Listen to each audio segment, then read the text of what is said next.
Alors, euh, alors, je dois dire que ceci est un live dans le but de préparer, enfin, mise en place par Fishben dans le but de préparer le DCG, et cette fois-ci le 10. Ce live est ouvert à tous les étudiants, inscrits ou non inscrits sur Fishben. Donc, pour les élèves qui sont non inscrits à Fishben, on fera ensemble des lives jusqu'à la fin de la formation intensive et par la suite, enfin, jusqu'à la fin avant la formation intensive. Et par la suite, il y a des formations intensives qui approfondissent l'ensemble de ce qu'on a pu voir, avec des examens blancs, avec des sujets inédits qui permettent de préparer au mieux. Par exemple, l'an dernier, je pense avoir été le seul, je suis en UE10, à avoir dit dès le mois de décembre 2024 que la réévaluation libre tomberait. Ça n'était jamais tombé. Après, plusieurs personnes, plusieurs formateurs m'ont suivi en disant ceci. Je l'ai dit en amont. Donc, je donnerai mes pronostics très tôt, mais pas en live. C'était déjà des formations ouvertes à ceux qui avaient payé. Donc, je dirai un peu plus tard mes pronostics pour ceux qui veulent intensifier un peu plus la préparation. Pour les étudiants Fishben, ceux qui sont inscrits à Fishben et qui ont versé un acompte ou des paiements, vous devez vraiment visionner les modules vidéo ainsi que lire les photocopies de cours avant chaque live. Donc vous avez déjà pour vous tous, vous avez des supports, des vidéos, des supports de cours, des applications, des corrections en vidéo ou en support papier. Donc, et je dois vous dire que tout est disponible sur Fishben. Voilà. Nous, pour aujourd'hui, Euh, oula, ma tête est apparemment floue, j'ai l'impression. Nous, pour aujourd'hui, j'ai l'impression que ma tête est floue, je sais pas comment vous la voyez. Moi, pour aujourd'hui, je vais faire le rappel de cours. Dans ce rappel de cours, je vais essayer de vous expliquer le plus simplement possible le thème concernant la création de société. Ce thème concernant la création de société reprend plusieurs thèmes, dont certains éléments qui sont issus du droit. Donc vous allez voir souvent que les matières de DCG UE10 se regroupent un peu et reprend des éléments, notamment tout ce qui concerne le capital, reprend des éléments de droit de société, l'UE2, et certains thèmes qu'on verra sur comment aller plus loin, comment optimiser le résultat, c'est-à-dire comment payer moins d'impôts, reprend certains éléments de l'UE4, la fiscalité, droit fiscal. Sachant que, normalement, sur la partie concernant le droit fiscal, on n'est plus censé vous poser des questions pures sur la fiscalité, mais c'est toujours le complément qui permet de gagner des points. Je vous rappelle qu'en DCG, il y a le principe, comme dans toute épreuve, vous avez une note, il y a un binôme qui corrige.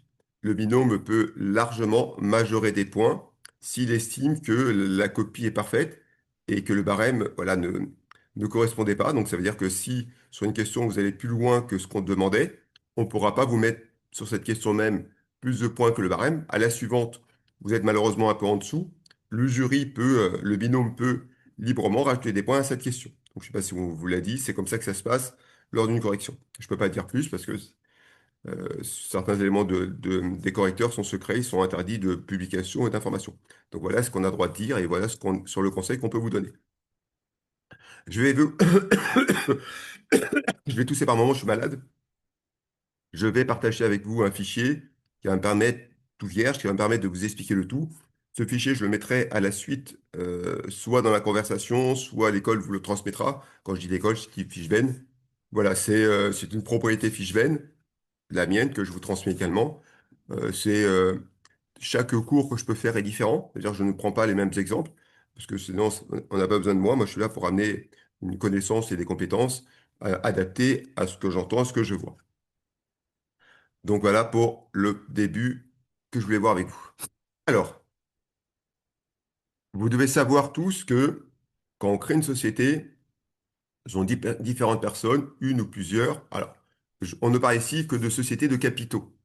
D'accord? Que vous ayez vu ou pas ce cours, on parle pas ici des auto-entrepreneurs, ça ne nous intéresse pas. On ne parle pas ici des entreprises individuelles. Non, ce qu'on veut, c'est des sociétés de capitaux où il y a une libération de capital. Tout le reste ne nous intéresse pas du tout. Ou les artisans, ça ne rentre pas dans notre catégorie de ce qu'on doit voir. Donc nous, quand on crée une société, il y a différents types d'apports. Alors ça, vous avez peut-être vu déjà en droit des sociétés et des affaires, il y a différents types d'apports. Normalement, vous devez voir mon écran. Il y a les apports en nature et les apports en numéraire. Tout le monde sait c'est quoi un apport en nature? Oui ou non? Oui, Ok. Un apport en nature, quand vous dites à quelqu'un, je t'amène ma voiture, on ne peut pas ramener les roues aujourd'hui, demain le volant, après-demain la portière, etc. Donc les apports en nature, et ce, quelle que soit la forme juridique de la société, se libèrent à 100% dès le début. Donc, quelle que soit la forme juridique, 100% doivent se libérer à la Constitution. Concernant les apports en numéraire, la libération minimum, parce qu'il y a une libération minimum, dépend de la forme juridique.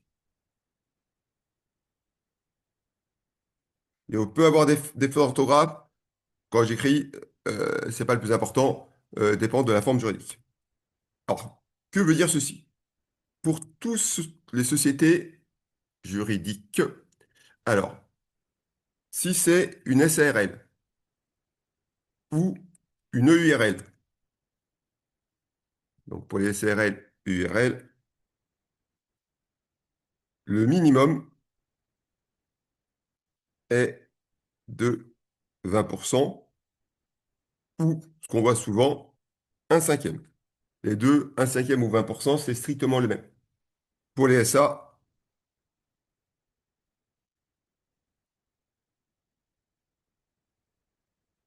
ou SAS et tout ce qui s'ensuit, le minimum est de 50%. Ceux-ci, vous devez les connaître par cœur, par cœur, par cœur, par cœur. La première erreur qu'on voit à l'épreuve finale, c'est les étudiants qui se trompent sur le pourcentage de libération minimum.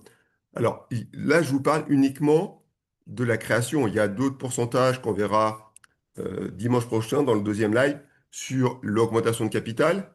Je ne vais pas perdre de temps aujourd'hui là-dessus, mais on constate qu'un élève sur trois, en moyenne, se trompe sur les pourcentages de libération. Donc ça veut dire quoi? C'est-à-dire que nous, lorsqu'on va corriger, quand on voit l'élève qui se trompe sur trois pourcentages qui existent en réalité, et si l'élève commence par cette partie-là, on se dit cet élève ne maîtrise pas le thème. Parce que c'est trois pourcentages. Sans être réducteur en disant c'est très basique, allez, on va pas dire c'est très basique, mais il n'y a que trois taux à connaître. Donc si ces trois taux à connaître, si le candidat ne peut pas mémoriser trois taux, on se dit quand on va arriver sur des éléments un peu plus techniques, on va perdre le candidat. Donc déjà, comme ça s'appelle, c'est un frein dans ce qu'on peut voir et on se dit on aura un candidat faible. On peut se tromper, mais ça met une mauvaise augure. Et après, avec, non, même si quand vous vous trompez sur le pourcentage, c'est-à-dire au lieu de prendre 20%, vous prenez 25% qu'on verra la semaine prochaine. On va continuer à corriger votre copie. Mais on se dit, il a faux là. Quand on a un bon correcteur, et c'est pas tout le temps le cas, il est obligé de tout refaire avec vos calculs à vous. C'est-à-dire qu'il est obligé de tout revoir si, dans votre logique, vous avez tout bon. Et par la suite, dans toutes les questions qui vont suivre. Ce qui, vous comprenez, ça prend du temps. À 6 euros la copie, peu le font. Il faut être clair. Donc, même si on est censé aller jusqu'au bout, la grande majorité des formateurs ne le font pas. Donc, pour lire des commentaires dans certaines académies de mes collègues, c'est marqué taux d'erreur et hop, ça s'arrête là. Donc ça veut dire qu'ils n'ont pas été voir plus loin, parce qu'ils auraient pu mettre la logique. Donc ça veut dire que, contrairement à ce qu'on nous demande de faire lors de la correction, c'est pas fait. Donc faites très attention, ces points-là, on ne peut pas les perdre. Et après, ce que vous devez savoir, c'est que, et ça, cette question, la réponse, tout le monde la sait, parce que c'est au bout de combien de temps le capital doit être libéré, le solde non appelé, le solde non libéré à la création,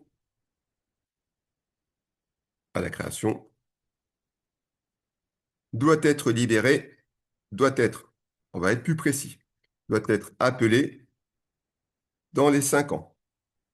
Alors, j'ai pas mis libéré. Alors là, si vous avez appelé et libéré, ce sont des choses différentes. Je demande à mes associés de libérer le capital. Donc, c'est un appel. Et après, ils libèrent. D'accord? On verra que par la suite, il y a des associés qui sont défaillants. On verra ce qui se passe. On a des associés qui versent par anticipation. On verra ce qui se passe pour eux. Quel peut être l'intérêt ou pas.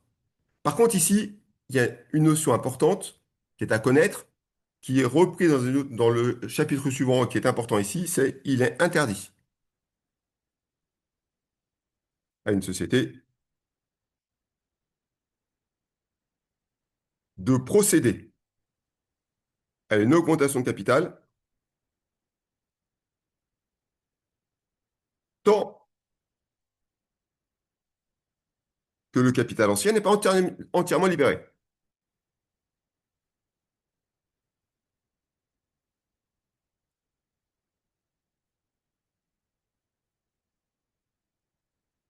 On ne peut pas dire aux associés,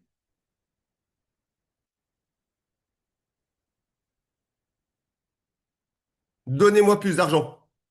Avant de dire à quelqu'un, donne-moi plus d'argent, ou on va reformuler autrement, j'ai vendu quelque chose à quelqu'un, qui est un ami, il me doit 1000 euros, je lui dis, tu as 5 ans pour me le payer, on reconstitue le capital d'une société, je lui demande 400 euros tout de suite sur les 1000, j'ai demandé 40%, et au bout de 3 ans, je lui dis, j'ai besoin de mon argent, je lui dis, allez, donne-moi 2000 en plus, prête-moi 2000 euros. Prête-moi 2000 euros. Avant de demander à cette tierce personne de vous prêter 2000 euros, on va lui demander, rembourse-moi ce que tu me dois. Donc rembourse-moi les 600 euros que tu me dois sur ce que je t'ai vendu. Et après, je demanderai éventuellement 1400 pour compléter à 2000 ou 2000. Mais avant de demander quelque chose de plus, il faut que la personne, et donc dans notre cas de figure, les associés se libèrent du capital. J'essaie de vous prendre les termes les plus simples pour que vous compreniez, parce que certains n'ont pas vu encore le capital. J'essaie de le rendre le plus basique, hein, d'accord? Un élément qui est super important, et après on verra sur les comptabilisations et le plan comptable, les frais. Comment comptabiliser les frais? Est-ce que une personne se souvient? En réalité, il y a deux façons de comptabiliser les frais. Donc, je note l'essentiel. De toute façon, vous avez un live pour reprendre les éléments supplémentaires que je ne note pas. Il y a, pour commencer, à l'actif. À l'actif, c'est-à-dire le compte 201, qui est amortissable de 3 à 5 ans, pardon, sans prorata temporis. Alors, sans prorata temporis, quel que soit votre cursus scolaire, que vous ayez fait un BTS ou un DCG1, vous savez que veut dire prorata temporis. J'ai constitué ma société le 1er avril 2025. J'ai eu 3000 euros de frais de constitution. Je veux les inscrire à l'actif, donc dans le compte 201. Donc, je vais faire 201, 44 566 à 512. Donc, 3000 de frais, soit 600 euros TVA et 3600 dans le compte 512. Par la suite, je décide de... Hop, il y a des messages que je n'ai pas vus. Bravo, Khalil. Bravo, bravo, Adem. J'allais y arriver. Mais bravo. Monsieur, Oui. excusez-moi, mais depuis 2025, il n'y a pas une loi qui est passée disant qu'on n'a plus le droit d'amortir les frais de constitution dans le compte d'IMO? Ah, si, on a le droit. Vous avez vu ça où? Ben, c'est un professeur à Montpellier apparemment qui a dit ça parce que mon copain passe le DSCG et apparemment dans son cours, ils leur ont expliqué que depuis cette année, c'était interdit de les amortir dans les comptes d'eux.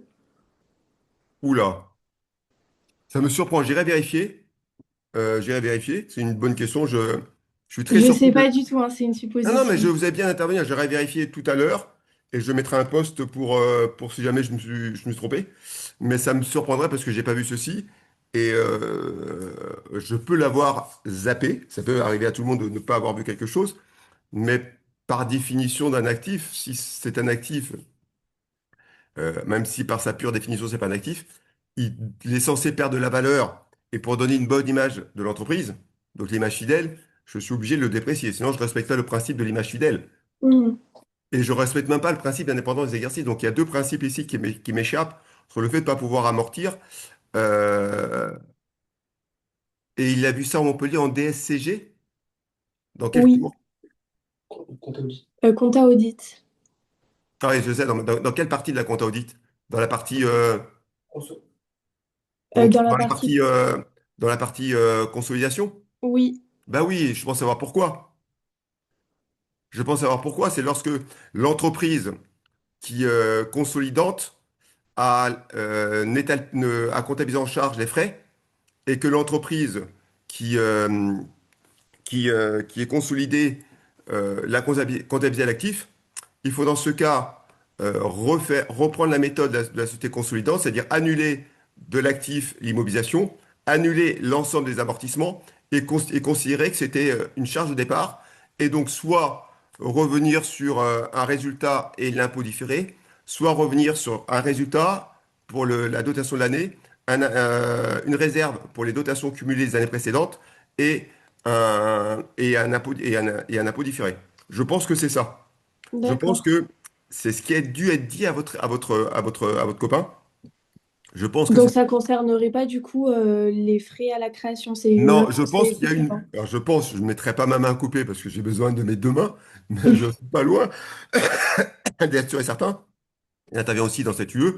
euh, sur Fishben et ailleurs, je ne peux pas faire de pub pour aucune école.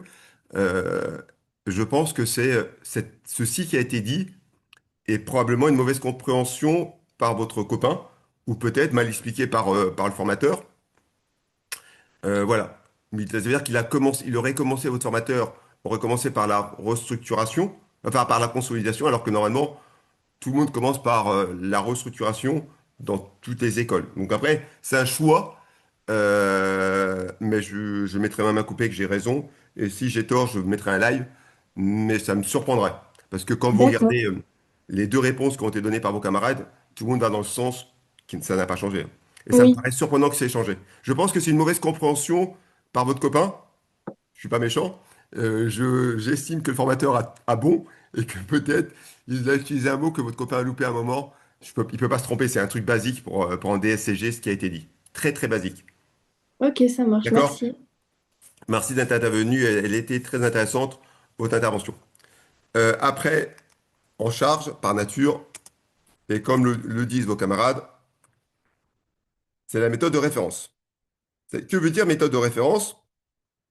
Méthode de référence, c'est la méthode qui est préconisée par l'ANC, l'autorité des normes comptables. C'est-à-dire que, à défaut d'information, on doit utiliser cette méthode.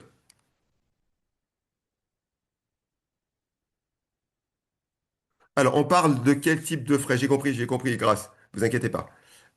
On parle de frais à la création, c'est-à-dire si jamais vous demandez à un expert comptable, un notaire ou une tierce personne d'intervenir, un avocat, ce sont ses honoraires. Et dans tous les cas de figure, il y a comme frais l'annonce légale qui est obligatoire, donc ce sont des frais. Vous avez l'enregistrement à l'INPI de votre société, donc au guichet unique. Avant, c'était au greffe du tribunal de commerce. Donc maintenant, c'est au guichet unique de votre société. Donc tout ceci entraîne des frais. Donc tous ces frais peuvent se comptabiliser, et ce qui est la méthode de référence, dans le compte de charge par nature. Autre possibilité, on l'inscrit à l'actif et on les amortit de 3 à 5 ans sans prorata temporis. L'avantage et l'inconvénient de l'un et de l'autre. L'avantage, parce qu'on peut vous demander les avantages. L'avantage de comptabiliser en charge, elle est très simple. Si vous prenez la parole, c'est plus rapide que de lire pour moi.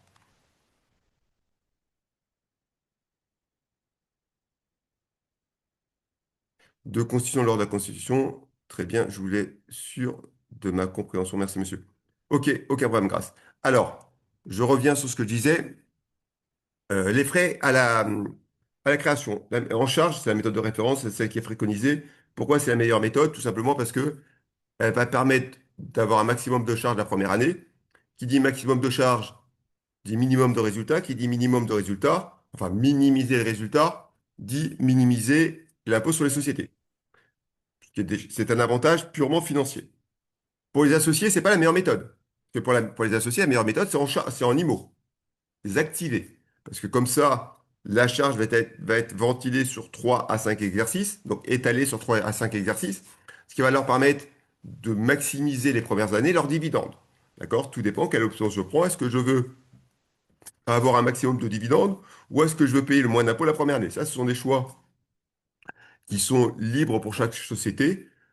Il est préférable, d'après ce que dit l'ANC, de le mettre en charge parce que ce que dit l'ANC, l'autorité des normes comptables, et ça, vous pouvez le mettre, il faut le mettre sur la copie, ces charges, l'entreprise ne va tirer aucun avantage économique futur. Comme il n'y a pas d'avantage économique futur, ça fait partie de la définition d'un actif. Elle ne crée pas cette charge d'avantage économique. Donc, ça ne peut pas répondre aux critères d'une immobilisation. C'est la raison pour laquelle c'est préconisé de mettre en charge. Donc, voilà cette partie-là. Je reprendrai après un cas avec tout ceci. Après, les comptes que vous devez connaître, important. Les comptes se suivent. On a le compte 45, 45, 61, 1.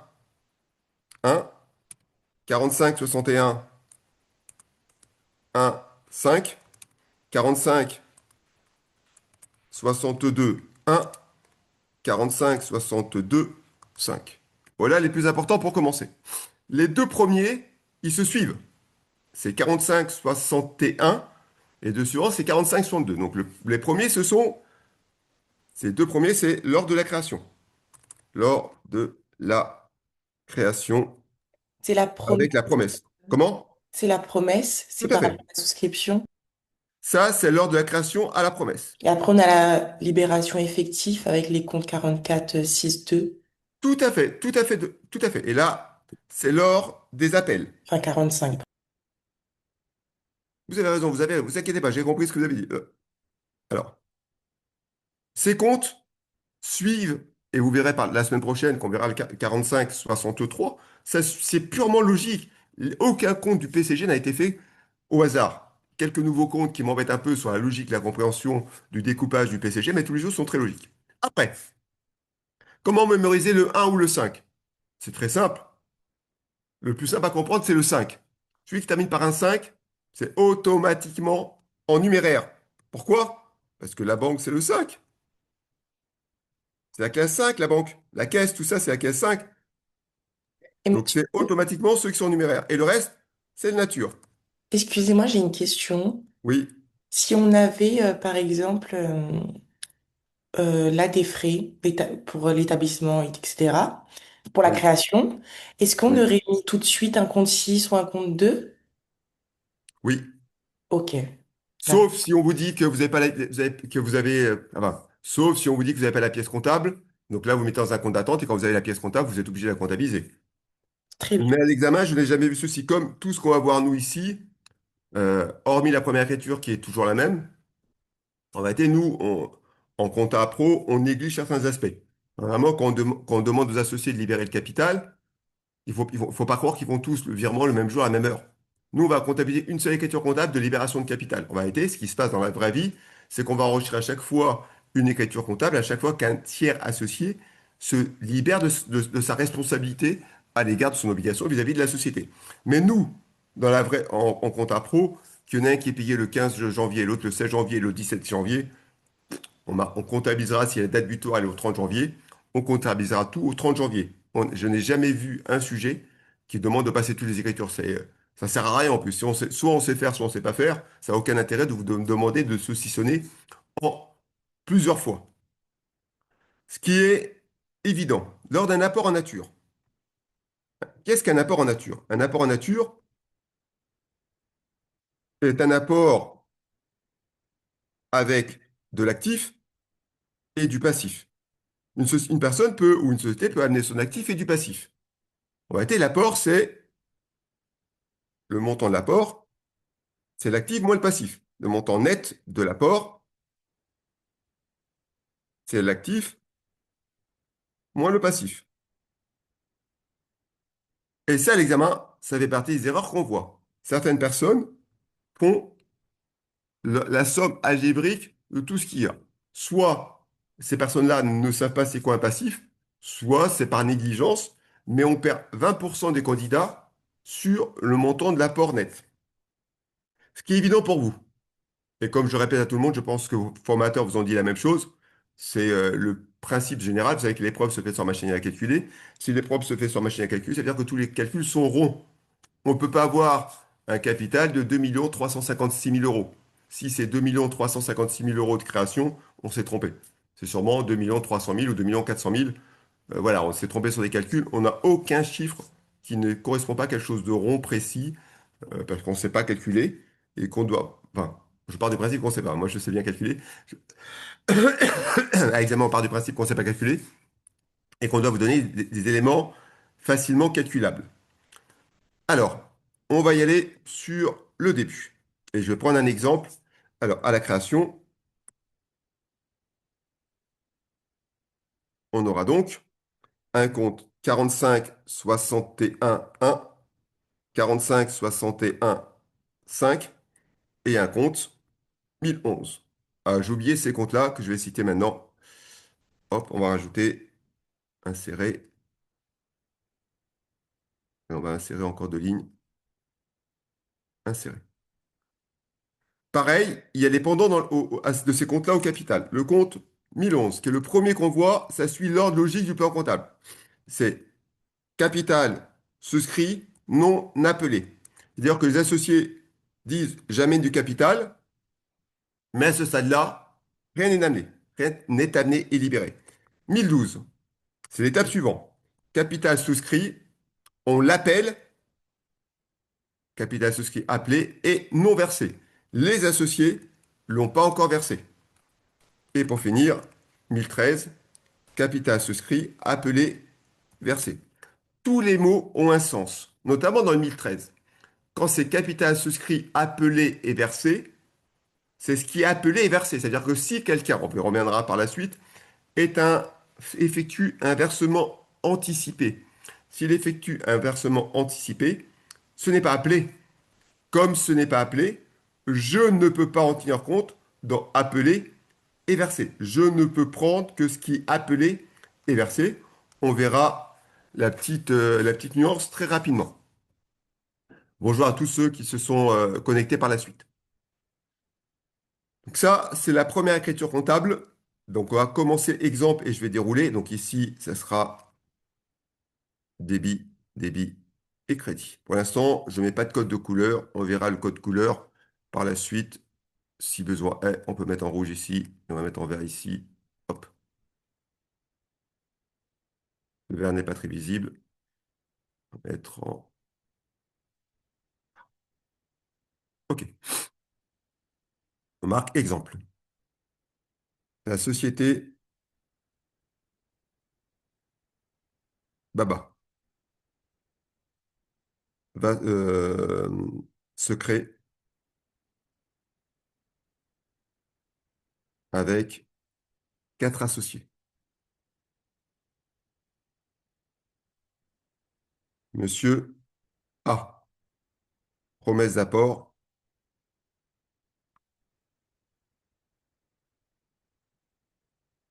J'en ai lu le message. Hop, il n'y a pas de message. Monsieur, dans mon cours, 1012 à la place de 1011. Monsieur, dans mon cours, j'ai 1012 à la place de 1011. 1011, c'est capital souscrit non appelé iPad. La personne qui a mis le message. Et 1012, ça vient après, capital souscrit appelé non versé. Je suis un peu tenu que vous l'ayez à l'envers. Monsieur A, promesse d'apport. Revérifiez quand même. De 100 000 euros en numéraire.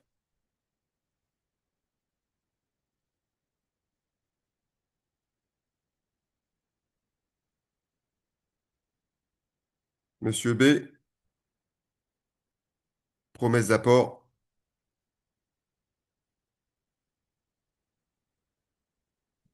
200 000 euros en numéraire. Cet exemple va me permettre d'illustrer tout jusqu'à la fin. Monsieur C, apport en nature,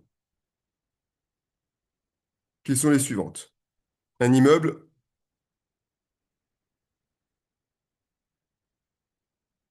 200 000 euros. Monsieur, quand on met 44, 45, 611, c'est bien la somme, par exemple, de tous les apports en nature. Tout à fait. Tout à fait. Dans le PCG, normalement, dans toutes les écritures que vous avez dû voir dans votre scolarité, on n'utilise jamais deux fois le même compte. Alors, on peut utiliser des sous-comptes. On va y arriver sur les défaillants, ou c'est les versements anticipés pour avoir un suivi. Donc, par exemple, s'il y a un défaillant qui est censé être 45-66, s'il y a deux défaillants, on mettra défaillant A et B pour savoir qui est chacun d'eux, pour qu'on ait le suivi, la traçabilité de chacun d'eux. S'il y a des versements anticipés, par exemple C et D, qui est le compte 45-64, on mettra 45-64 C et D pour qu'on sache comment évolue chacun d'eux. Uniquement dans ce cas de figure. C'est bon, j'ai répondu à votre élément? Oui, merci, Stock, monsieur. de rien. Stock, on a du stock pour 50 000 euros. On a un matériel pour 150 000 euros. On a la banque, un solde bancaire pour 20 000 euros. On a un emprunt pour 120 000 euros. Et on a une dette URSSAF pour un montant de 50 000 euros, de 100 000 euros. Et après, pour terminer, on a Monsieur C, Monsieur D, apport, promesse d'apport, pardon, promesse d'apport en numéraire de 200 000 euros. OK. Donc, vous voyez ici un seul apport en nature qui est C. Je pense que vous avez tous compris que le terrain, c'est l'actif, le stock, c'est l'actif, le matériel, c'est l'actif. La banque, même s'il ramène un compte bancaire, c'est de l'apport en nature, c'est un ensemble de biens qu'il apporte. C'est l'actif, l'emprunt, c'est du passif, et le montant de sa dette, c'est du passif. Donc le montant net de son apport, si je fais la somme algébrique, c'est mes 200 000 plus mes 50 000 plus, je mets dans une cellule, donc vous pouvez y revenir après quand le fichier vous l'aurez, plus les 50 000 plus les 20 000 auxquels je retire les dettes, les 120 000 auxquels je retire également la deuxième dette, 100 000. Cet associé apporte un montant total de 200 000. Donc moi, si je veux le capital, donc le capital, ça va être la somme de tous les apports. Donc cette société va se créer avec un capital de 100 000, qui est le premier apport du premier associé, plus 200 000, le deuxième apport du deuxième associé, plus 200 000 correspondant aux apports en nature, plus 200 000, l'apport du dernier associé. Ce qui fait un total de capital de 700 000 euros. Nous sommes d'accord pour cette partie pour tout le monde? Donc ma Oui, société va se créer avec un capital de 700 000 euros. Donc moi, la première écriture, donc je marque création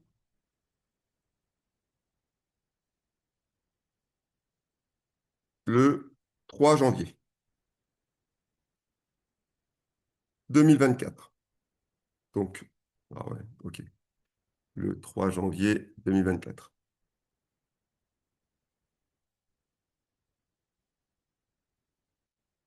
Donc moi, l'écriture que je vais faire, elle va être la suivante. Au 3 janvier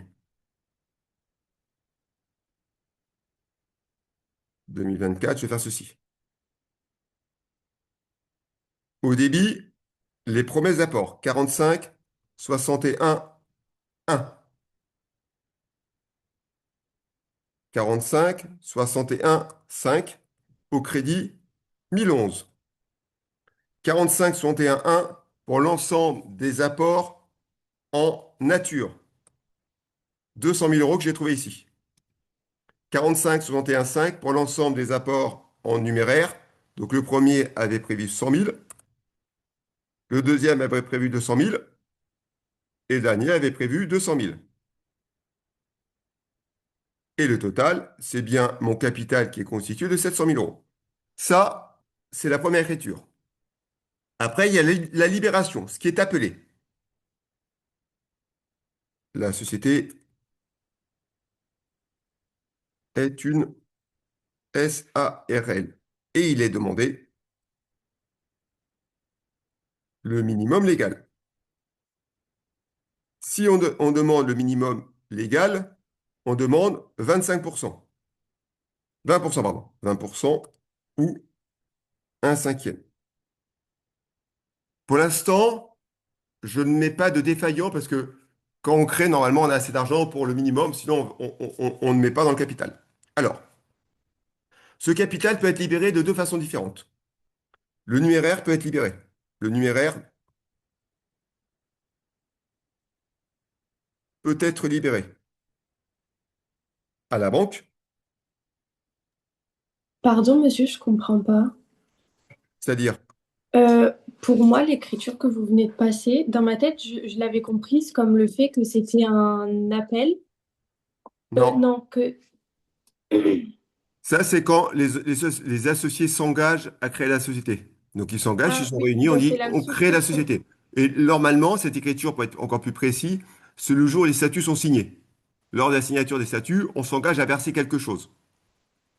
Donc c'est la promesse d'apport, du coup, ça. Tout à fait. Alors, c'est la D'accord. promesse d'apport, oui, mais qui correspond au jour de la signature des statuts. Donc, je vais mettre ici promesse d'apport.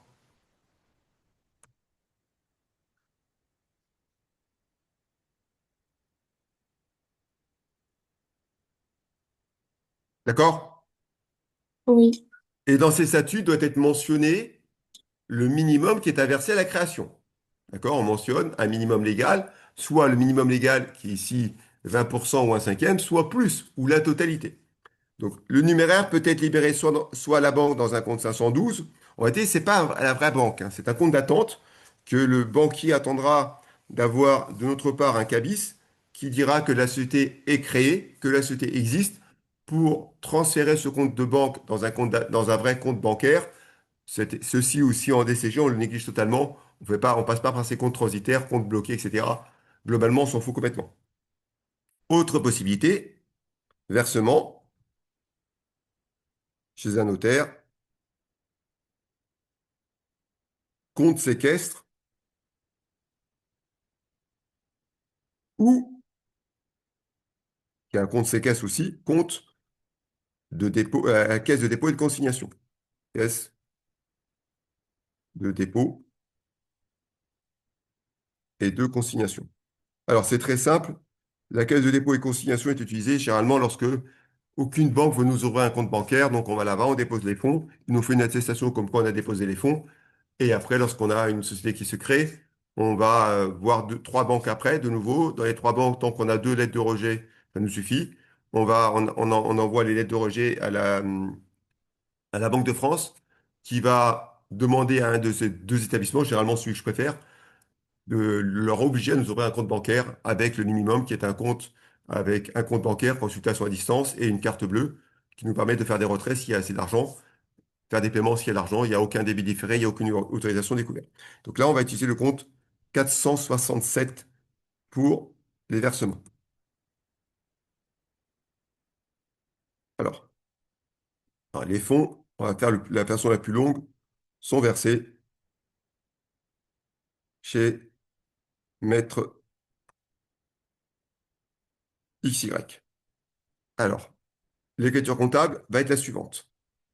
Donc, nous, on va constater que le versement est fait. Donc, on aura un compte 109. Alors, je vais le mettre ici avant, écriture type. C'est pour la part du capital qui n'est pas appelé, justement. Tout à fait. Écriture type. On aura les comptes suivants. 109, 45, 62, 1, 45, 62, 5, 1011, non, pardon, 1012, oula, 45, 61, 1, 45, 61, 5. Et on aura une deuxième écriture qui va être 1011 à 1012. Ici, c'est associé, capital souscrit non appelé. Ici, on aura associé, capital souscrit appelé non versé, associé, capital souscrit appelé non versé, en nature ou en numéraire. Ici, on aura associé, capital souscrit non appelé, associé, capital souscrit non appelé, en numéraire ou en nature. Si on reprend mes codes couleurs qui sont ici, le rouge pour celui-ci. Donc je vais faire une petite croix en rouge pour ici. Une petite croix. Je solde mes comptes d'avant. On va les passer au crédit. Tout à fait. Je vais mettre le violet comme tout à l'heure. Là, on a tout soldé. On a vu tout à l'heure que les apports en numéraire, en nature, sont libérés tout de suite. Donc ici, il n'y a pas de souci. Donc ça va être la croix rouge. On n'a aucun doute. On doit libérer la totalité des apports en nature. Ici, ça va être la croix, je mettrai après, fois le pourcentage appelé. Donc ça, c'est pour la partie en numéraire, c'est ceci. Et ici, pareil, ça multiplié par le pourcentage non appelé pour équilibrer le tout.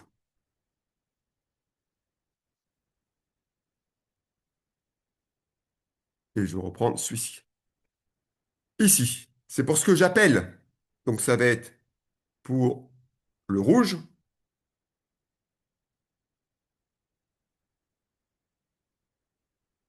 on reprend le code couleur rouge, plus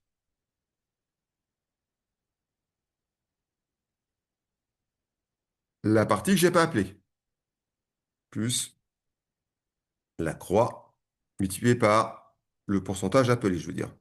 Le pourcentage appelé. Appelé. Hop, et là, je vais changer de couleur si je peux.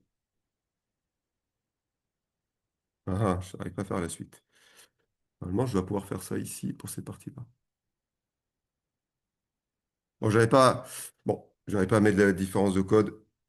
On va faire avec un montant juste après. Après, il y a le versement. Donc là, c'est appel. Et ici, après, le versement. Le versement, c'est très simple. C'est 467 ou 512. Et la contrepartie, c'est on libère 45,62,1. On libère 45,62,5 pour le même montant. On constate la libération du capital.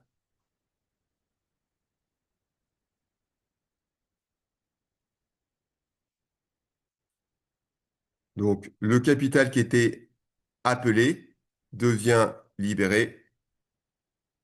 Donc ici, c'est capital souscrit appelé non versé à capital souscrit appelé versé. Avec des croix, on verra les montants respectifs. On reprend mon exemple. Je vais faire en face les écritures pour qu'il y ait le parallélisme.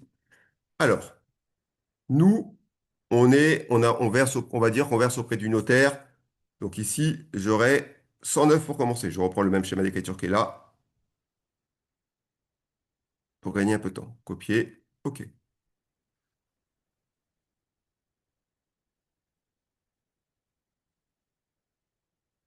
Alors, le montant de l'apport en nature va se solder pour la totalité.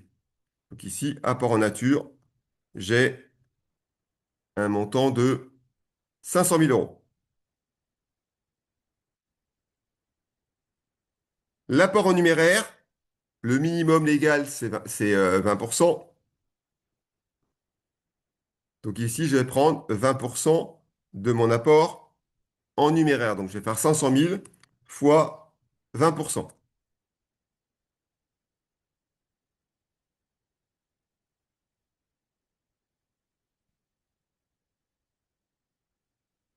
Donc sur les 500 000 que me doivent mes associés en tant que promesse d'apport en numéraire, ils vont verser 100 000 uniquement à la création. Le minimum, hein. Moi, je demande le minimum. On peut demander 100 000, 200 000, 300 000, tout ce que je veux entre 100 000 et 500 000, parce qu'ici, je suis dans une SARL. Excusez-moi. Et le montant non appelé, c'est les 500 000 moins mes 100 000, ou sinon, je peux faire 500 000 fois 80%. Et je solde mes deux comptes avec 200 000 et 500 000. Donc ici, l'écriture correspond à appel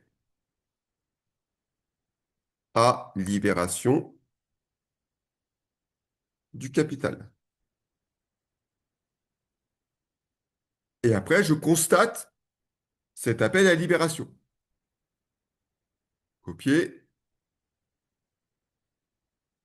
coller. Pour combien? Pour le montant total de ce qui est demandé à mes associés.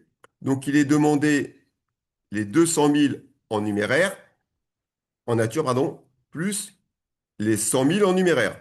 J'ai demandé à mes associés, sur les 700 000 euros de capital, de me verser 300 000. D'où, dont, pardon, 200 000 en nature et 100 000 en numéraire. Êtes-vous d'accord avec cette partie-là?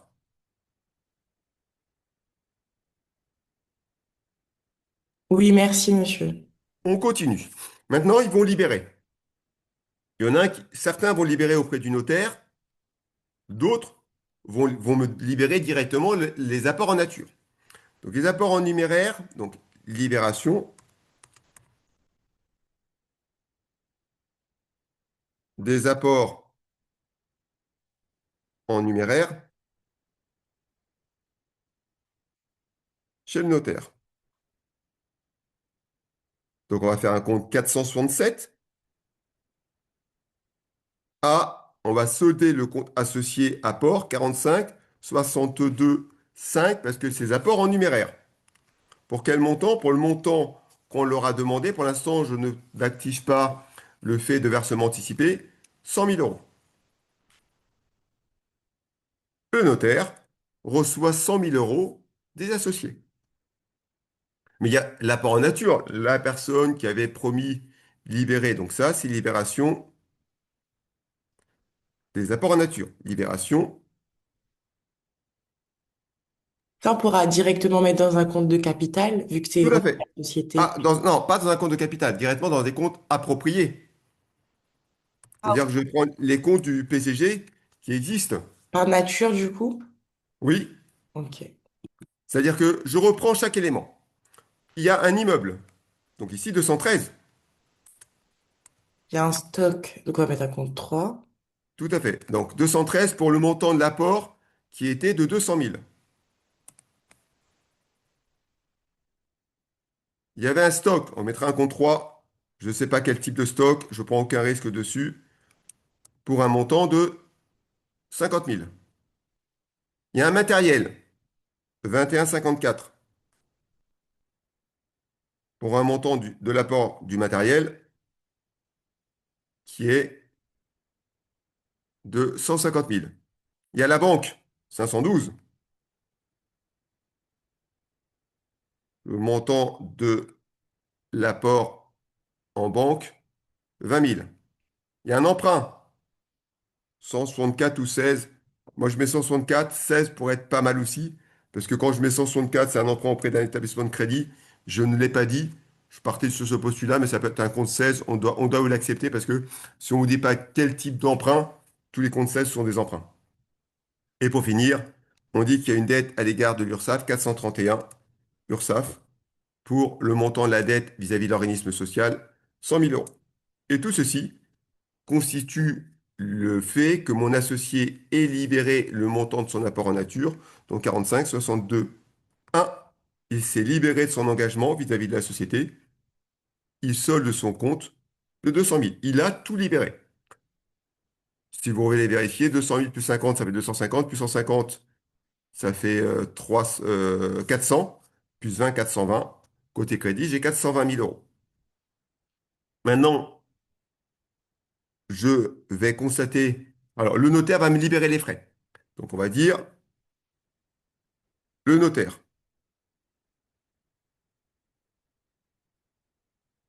nous verse le capital en numéraire sous déduction de 5 000 euros hors taxe d'honoraires. Alors, donc ici, 6 méthodes de référence.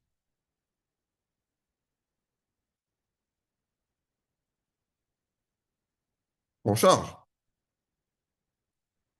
Donc, à défaut d'information, on prend la méthode de référence. Donc après, je vous mettrai à côté la deuxième méthode.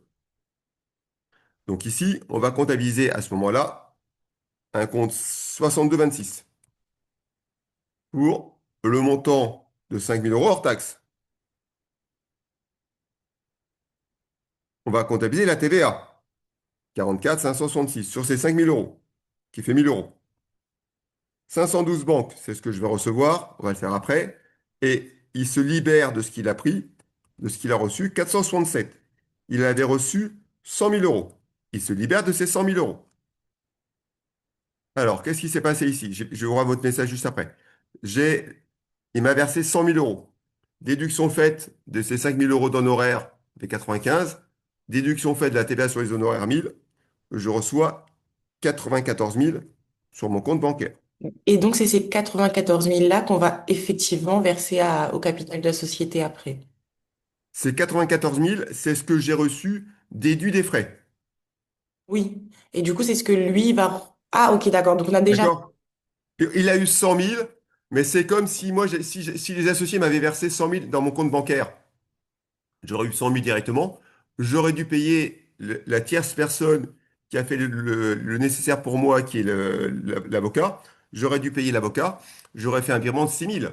Donc, dans tous les cas de figure, dans mon compte net bancaire, après avoir reçu le capital par mes associés et d'avoir payé mon avocat, il me reste plus que 94 000.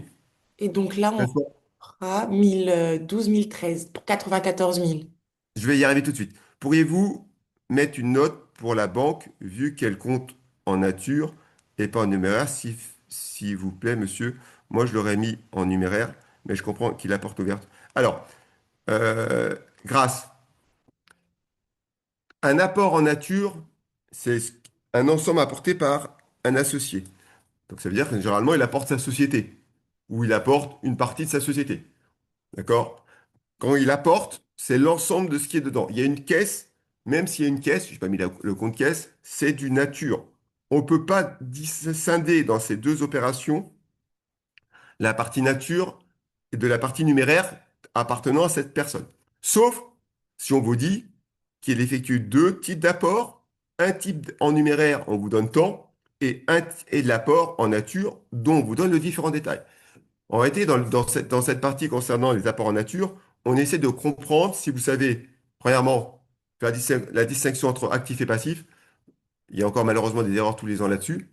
Et deuxièmement, et tombe très peu, mais un peu encore, sur le fait de considérer que le numéraire amené par ce tiers associé est d'un apport en numéraire et non pas en nature. Il y a encore quelques-uns qui font cette erreur. Ce qu'apporte un associé où il y a de l'actif, tout est considéré comme étant un apport en actif, sauf si on vous dit autre chose. D'accord, Grâce? Merci, monsieur. En gros, c'est dès lors qu'il apporte un ensemble et que dedans, il y a une somme d'argent, mais il y a par exemple un véhicule, ça comptera comme un apport à nature parce que c'est un associé qui apporte les deux éléments. C'est ça, c'est ça. Très bien. Merci. Adem, pour répondre à votre question, vous dites, moi, dans mon cours, dans la libération des apports en nature, j'ai 45-61 et 45-62-1. Moi aussi, j'ai les deux. J'ai mon 45-62-1 au départ. Il est ici. Il est ici. Il est ici, mon 62-1. Alors, j'ai pas fait la promesse d'apport au début. Je l'ai fait, regardez. Mon 61-1, il est là. Idem, Adem, il est là. Je le solde ici. Quand je demande de libérer, et là, je mets le 62-1. Quand je leur demande de me verser, et quand ils me versent, le 62-1 est soldé. Il est soldé là. Adem. Déjà, dans ce que vous mettez, Adam, ça me rassure. Vous utilisez le 62.1, le 61, le 61.1 et le 62.1. Certains négligent tous les comptes du PCG, mais ils ont tous une signification. Regardez, mais je pense que sincèrement, Adam, dans votre cours, vous avez fait strictement la même chose que moi. Comparez, vous pouvez prendre la parole et on peut en rediscuter si vous voulez. Après, qu'est-ce qui se passe? Comme l'a dit très bien votre camarade tout à l'heure, on va constater que les associés ont libéré le capital. Donc ici, après, constatation, constatation de la libération.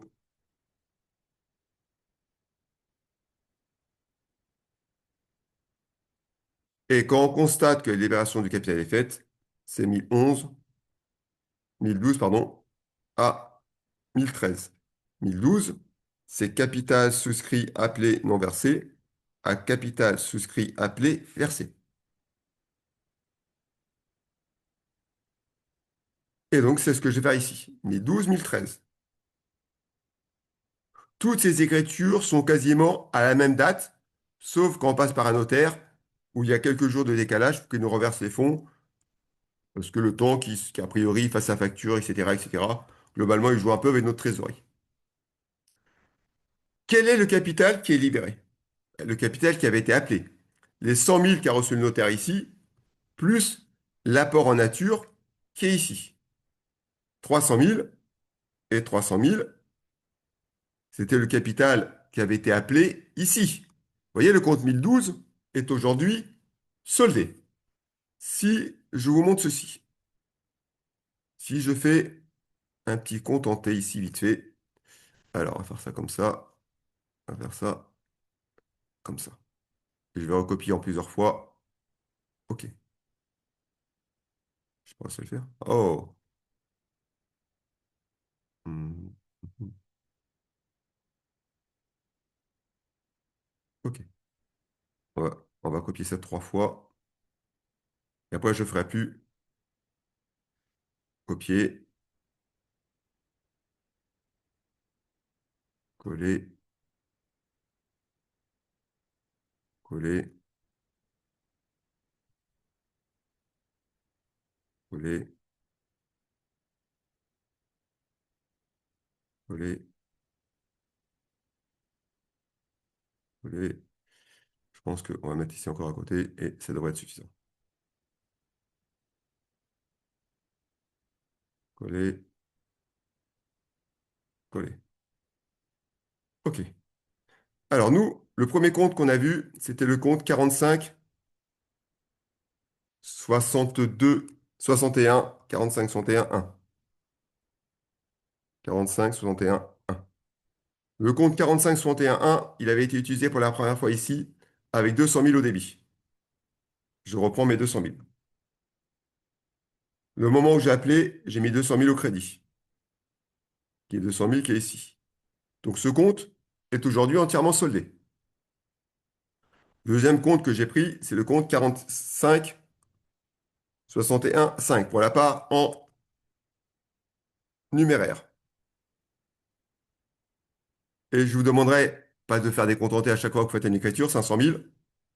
Il a été débité à la création, lors de la signature des statuts. Il a été ici crédité.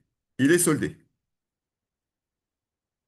Je ne vous demanderai pas de le faire à chaque fois, c'est pas ce que je voulais dire. Je dis, c'est un moyen correct de vérification qu'on est bon. Ces comptes doivent être automatiquement soldés à l'issue de la création et la demande de libération.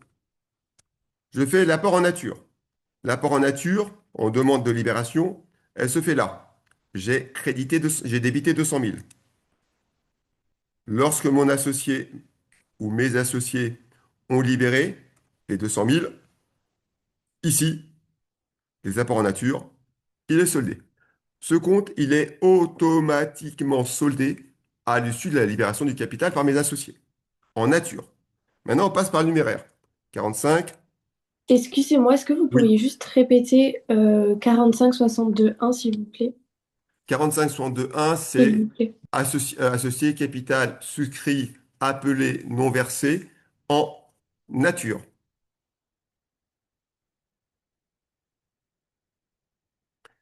Là, 45,62,5, associé capital souscrit appelé et non versé en numéraire.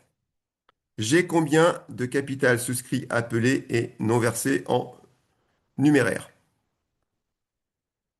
J'ai au préalable, ici, j'avais demandé 100 000. Il nous reste 100 000. Ils ont versé ici au notaire 100 000.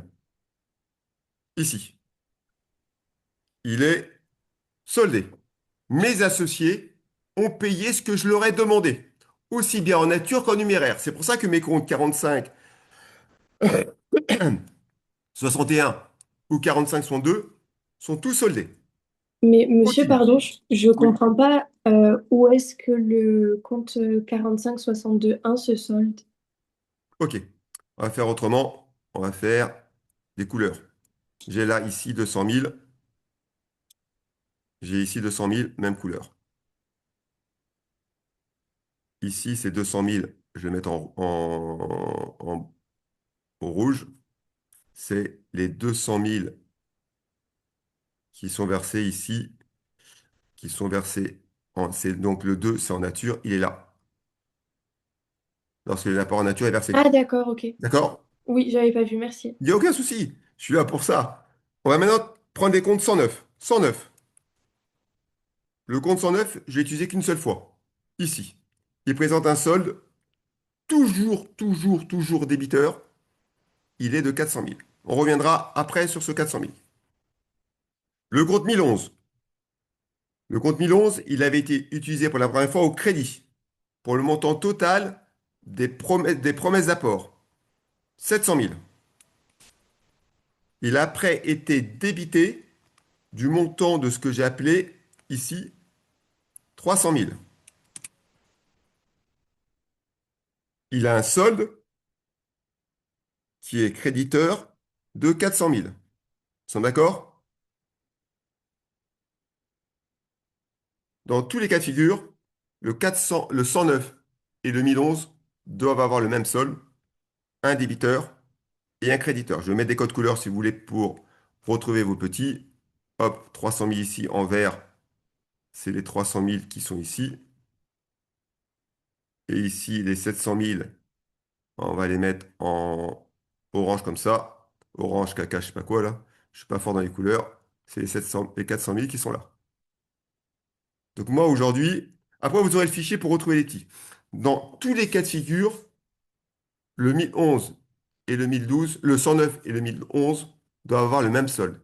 Un débiteur et un créditeur. Si ce n'est pas le cas, automatiquement, vous vous êtes trompé. 1012. Le 1012, lui, doit être toujours soldé à l'issue de toutes les opérations. 2012, il a été, excusez-moi, dans l'ordre, crédité de 300 000. Puis, lorsque j'ai reçu l'argent et le capital en nature, débité de 300 000. Il est là. Celui-ci doit être toujours soldé. 1013, c'est le capital qui est libéré. 1013, quand tout se passe bien, il est 300 000 au crédit. Dans tous les cas de figure, le compte 1011 plus le compte 1013, ce sont des comptes 101 au crédit, constituent le capital de la société. Quand vous avez le compte 1011 qui est créditeur de 400 000 et vous avez le compte 1013 qui est créditeur de 300 000 plus 400 000, ça fait 700 000 qui est le montant du capital de la société. Quand vous êtes en finance, quand vous voyez, ou un bilan en comptabilité, marqué capital 700 000, c'est le compte 101. Don versé, le don versé, c'est le compte 1013. Donc, dans ma société, si j'avais un bilan à présenter, faites attention, on demande de temps en temps de présenter des bilans ou des extraits de bilan, j'aurais dans la ligne capital, pardon, capital 700 000, don versé 300 000. Voilà ce que ça veut dire. OK pour vous? Oui, super, parfait. Maintenant, on va passer à tout le reste. On a le temps de le voir. Appel à libération d'une partie du capital. Alors, quand on appelle à libération d'une partie du capital, généralement à l'examen, vous comprenez, on demande toujours, lorsqu'on est dans une SARL, on demandera toujours généralement 20%, 40%, un cinquième ou deux cinquièmes. Pourquoi on demande ceci? Parce que les calculs sont simples. On ne peut pas piéger sur des calculs. Mais dans la vraie vie, c'est pas comme ça que ça se passe. Dans la vraie vie, on demande selon les besoins. Moi, si j'ai besoin de 23%, je vais demander 23%. Si j'ai besoin de 46%, je demande 46%. Si j'ai besoin de 63%, je demande 63%. Normalement, on demande la libération parce qu'il y a un business plan qui est fait. parce qu'il y a des échéances qui arrivent, parce que j'ai des investissements, pour différentes raisons, je demande la libération du capital. Mais dans la vraie vie, on n'est pas toujours sur les mêmes pourcentages que le cours. Le cours, c'est stéréotypé, c'est pour faire beaucoup simple, c'est faire simple, pour simplifier les calculs. Dans la vraie vie, c'est obligation de libérer le capital dans les 5 ans. Il n'y a pas de pourcentage de libération par la suite. Donc nous, nous, on va partir sur ce qu'on voit à l'examen, toujours 20%, et ça se passe. Donc nous, on a une première écriture qui est la suivante. 1011 à 1012. Je vous rappelle, voilà ce que ça veut dire. Capital souscrit non appelé et devient du capital souscrit appelé non versé, parce qu'ils ne l'ont pas versé. Et en même temps, on demande aux associés de verser 45, 62, alors ça peut être que du numéraire 5 à 109. Associé, capital souscrit appelé et non versé à associé, capital souscrit non appelé. C'est les mêmes montants qu'on prend. Alors, selon les écoles, quand je dis les écoles, c'est fait organisme de formation, ou selon le formateur, la façon dont il a été lui formé, on répète un peu nos gammes. Moi, j'ai été formé en distinguant les deux écritures comptables, en distinguant la partie capitale de la partie associée. Mais à l'examen, on peut faire en deux écritures comme en une seule. Donc, je ne critique rien. Chacun le fait, chaque formateur le fait comme il a l'habitude de le faire ou comme il a appris lui au départ. Moi, quand j'étais formé, on le faisait en deux écritures comptables. Le formateur qui m'a formé me l'a fait en deux. Comme j'ai bien appris grâce à lui, j'estime qu'il faut le faire comme ça. Mais à l'examen, on voit des fois en une, on voit des fois en deux. Ne vous embêtez pas là-dessus. Nous, ce qu'on voit quand on corrige, est-ce que les quatre comptes sont mouvementés? Est-ce que les quatre comptes sont mouvementés du même montant, de haut débit, de haut crédit? On valide les points, d'accord? Donc, il n'y a pas de vrai souci chez nous. Donc, on continue. Le 31 octobre 2024, il est demandé de verser 20% du capital. Évidemment, sous-entendu, du capital en numéraire. Le capital en nature est totalement versé. Je vous rappelle que le capital en numéraire, on l'avait trouvé nous ici, il était de 500 000. Donc on va demander 20% de 500 000, on va demander 100 000 euros. Ici, comme le capital en numéraire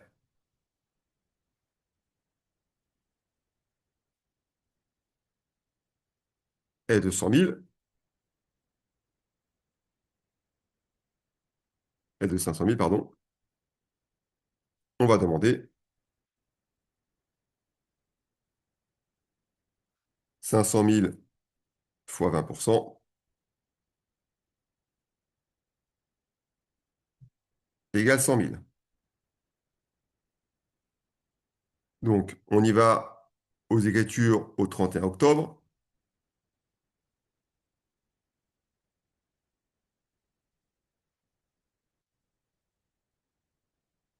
Donc, on aura au débit le compte 1011 et on aura au crédit 1012 pour 100 000. Alors, vous êtes censé savoir, et vos formateurs vous l'ont tous dit, j'en suis persuadé, que là, je ne les fais pas, mais vous êtes obligé de mettre l'intitulé de chaque compte, hein. Donc, je ne vais pas mettre l'intitulé pour perdre de temps, mais toute écriture comptable non équilibrée, ça vaut zéro. Toute écriture comptable où manquerait un intitulé de compte, ça vaut zéro. Toute écriture comptable sans intitulé de compte, évidemment, ça vaut zéro. Toute écriture comptable manquant un numéro de compte, ça vaut zéro également. Donc, tant que l'écriture n'est pas complète, on ne met pas de point. Il peut s'avérer, et sans faire d'entorse à ce que j'ai pas le droit de dire, que de temps en temps, on met des points. Alors, c'était un point dans le sujet de l'an dernier, un point pour mettre un numéro de compte. Un numéro de compte dont on a considéré qu'il était un peu atypique, qu'il n'était pas celui qu'on utilisait le plus souvent. Donc, on mettait un point pour la personne qui trouvait le bon numéro de compte. C'est extrêmement rare, hein. Moi, c'est la première fois que je vois ça en comptabilité approfondie, peut-être la deuxième fois. Je trouve ça surprenant de mettre des points pour un compte. Mais bon, c'est comme ça. Mais je trouve que c'est trop réduire l'étudiant à peu de connaissances de dire, tiens, tu as trouvé le compte, tu as un point. Et donc, à la même date, 45 625 à 109 pour 100 000. Vous voyez que dans mes comptes, si je reprends mes comptes en T, je débite ici, je débite ici 100 000. Le compte 1011, il est 100 000 encore ici. Donc, vous voyez, il joue dans le même sens, hein. Quand l'un est débité, l'autre est crédité du même montant. Ici, je mets 100 000. Et ici, je mets 100 000. Pardon. Hop. Ici, je mets 100 000 plutôt. Et ici, je mets 100 000. Alors, maintenant, on va faire tous les cas rapidement. Enfin, rapidement et bien, j'espère. On peut avoir des cas associés versement anticipé.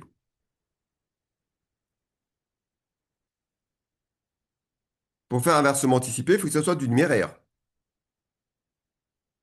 Quel intérêt pourrait avoir un associé de verser plus tôt que prévu?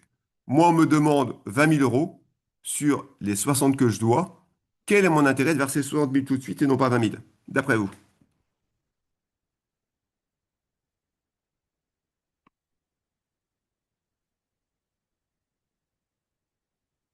Trésorerie de quel domaine précisé? Parce que le capital, il est bloqué, on ne pourra pas s'en servir pour les activités quotidiennes de l'entreprise.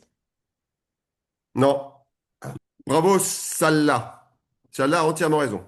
On va être, comme j'ai plus de capital libéré, c'est en réalité le dividende. On viendra ça dans dernière séance du mois de décembre, théoriquement, un lundi. Dans le capital, normalement, dans les dividendes que perçoivent les associés, il y a deux parties. Il y a ce qu'on appelle le second dividende,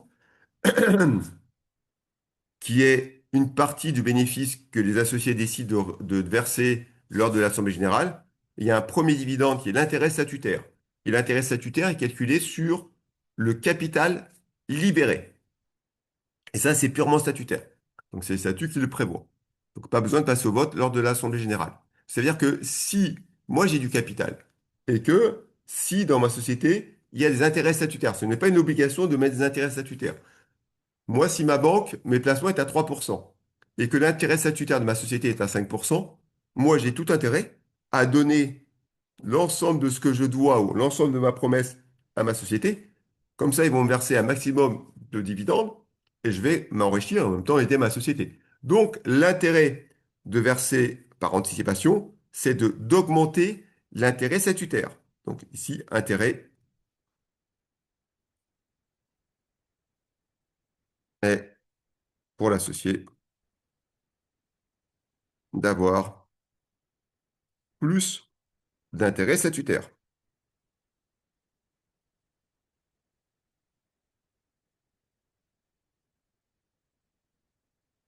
Et pour la société, d'avoir plus de trésorerie.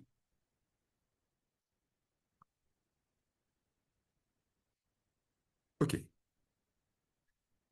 Le compte, c'est le compte 45-64. Ce capital n'est pas appelé. Il verse par anticipation, il n'est pas appelé. Mais il est versé. Il ne répond pas au départ au compte 1013. Parce que 1013, c'est capital souscrit. Il est souscrit. Appelé. Il ne répond pas à ceci. Il est versé. Il répond à deux des trois critères, qui est capital souscrit. Malheureusement, il ne répond pas à appeler, mais répond à verser. Il répond à deux des trois critères. Tant qu'il ne répond pas aux trois, je ne peux pas le mettre dans le compte 1013. On peut le mettre dans le compte 1018, non? 1018, on ne l'utilise pas normalement pour nous. Ah, d'accord. Vous l'avez vu à l'école?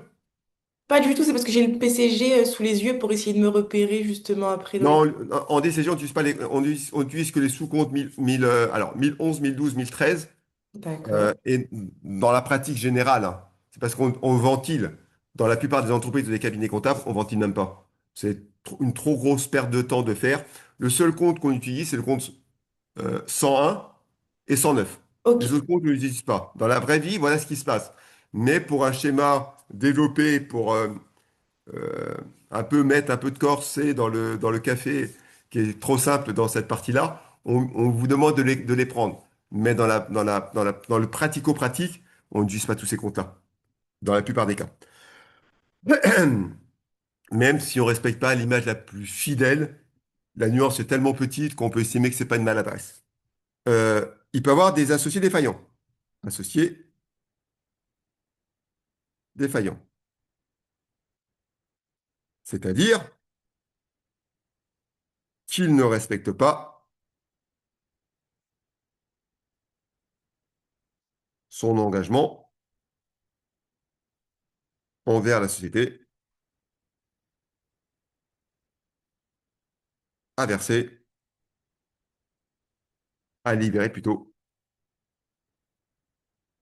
son capital, soit compte. Alors, le PCG n'est pas compliqué. Alors, vous avez vu, tous les comptes qu'on a vus pour l'instant commencent tous par 456. On sait que c'est un compte 456. On a vu le 1, c'est la création. Le 2, c'est alors la promesse pour être plus précis. Le 2, c'est qu'on demande aux associés libérés. Le 3, on le verra la prochaine fois lorsqu'on sera sur l'augmentation de capital, et purement la première écriture. Le 4, on a vu lorsque c'est un associé qui est versement anticipé. On verra le 6, on va voir maintenant. 6, c'est une charge. Donc ça veut dire que ça me pénalise. Le défaillant me pénalise, c'est un 6. Franchement, le PCG est très bien fait. On verra un peu plus tard le 7. Le 7, c'est lorsqu'il y a des versements anticipés ou des remboursements, c'est le 7, parce que c'est un gain pour l'associé. Globalement, le PCG, on peut le comprendre assez facilement. Voilà le 6. Eh bien, on va prendre notre exemple. Nous, on avait trois associés, je vous rappelle, en numéraire, qui sont A, B et D de mémoire. Donc, je vais reprendre mon exemple. A, B et D, ne sera pas, c'est trois associés en numéraire. Marquez la date butoir. On va mettre ici le 31 octobre, date de versement au plus tard le 30/11. Point. L'associé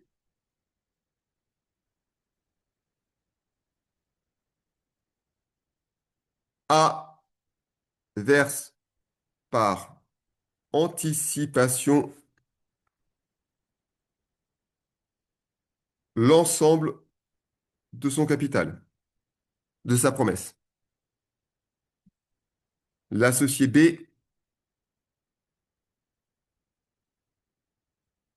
est défaillant.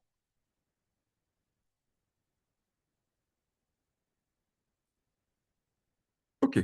On y va sur l'écriture comptable. Alors, moi, je vais recevoir quelque chose en banque. 512 banques. Ça, c'est au 30 novembre.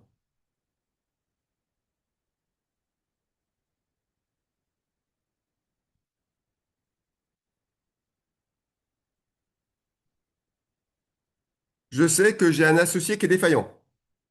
45, 66, c'est le B. J'ai un associé qui verse par anticipation. S'il verse par anticipation, j'ai une dette envers lui. Il verse trop tôt, donc il ira au crédit. A. Et j'ai 45, 62, 5, le montant que j'ai demandé en numéraire. On commence par la libération du numéraire. 100 000. J'avais demandé 100 000. Maintenant, qu'est-ce qui se passe? Moi, aujourd'hui, quel est mon constat aujourd'hui? Quand j'ai créé ma société, chaque associé en numéraire s'est libéré du minimum légal 20%. Ils sont d'accord? Oui. OK. Oui. Là, je demande encore 20%. Donc, total demandé, total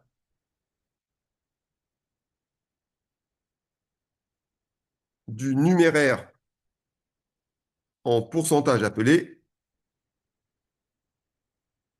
depuis le début, 20% plus 20% égale 40%. Donc celui qui verse par anticipation, il va verser 60% par anticipation. Il verse donc par anticipation, 60% de sa promesse. Parce qu'en réalité, on en a que demandé 40, on a demandé que 20 et plus 1, plus total 40. Vous êtes d'accord? Il verse par anticipation 60% de sa promesse. Êtes-vous d'accord avec ça ou pas? Mais monsieur, je comprends pas pourquoi les premiers 20%, ils recomptent alors qu'on les a déjà libérés. Je, je les compte pour savoir quel est le montant total de ce qui a été demandé. Ok, J'ai demandé 20% au départ, donc il s'est acquitté de ces 20%. Je viens de demander 20% en plus, donc il s'est acquitté de ces 20% en plus. Donc à aujourd'hui, il s'est acquitté de 40% de sa promesse d'apport initiale. Nous sommes d'accord ou pas? oui, oui, oui. Nous sommes d'accord. Parce que si je vous ai une facture de 1000 euros, je vous demande de me verser 20% d'acompte au départ, je vous demande encore 20% aujourd'hui. En cumul, vous m'avez payé 40% de la facture. Nous sommes d'accord ou pas? Oui. Oui. Donc, il reste à verser, excusez-moi, 60%. Donc, s'il reste à verser 60%, il a tout payé. Il a donc fait une anticipation à hauteur de 60% de sa promesse. Oui. Donc ici, je vais faire égal. Je vais prendre la promesse, et comme ça, quand vous aurez ce fichier, vous allez voir toutes les valeurs, comme elles se croisent. Je vais prendre le montant qu'avait donné cet associé de versement. Il avait promis 100 000. Je vais faire 100 000, qui est sa promesse de départ, fois 60%. Il a versé, ce monsieur, 60 000 euros par anticipation. Êtes-vous d'accord sur son anticipation? Du coup, par anticipation, il a versé 20% de plus. Non! Je suis désolée. Alors, on va reprendre. B promet,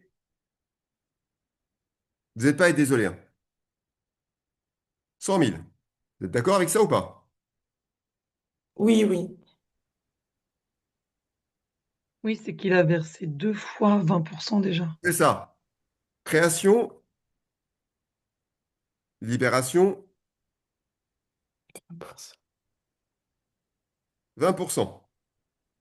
Donc il va verser 20% de cette somme-là.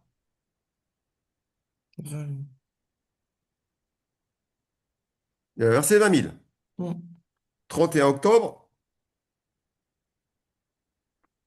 appel 20%. Donc on lui appelle 20% de 100 000 encore. Reste théorique à verser, reste non appelé, donc qui est censé pas verser, la différence entre ce qu'il a promis et Et ce qu'on lui a demandé de verser.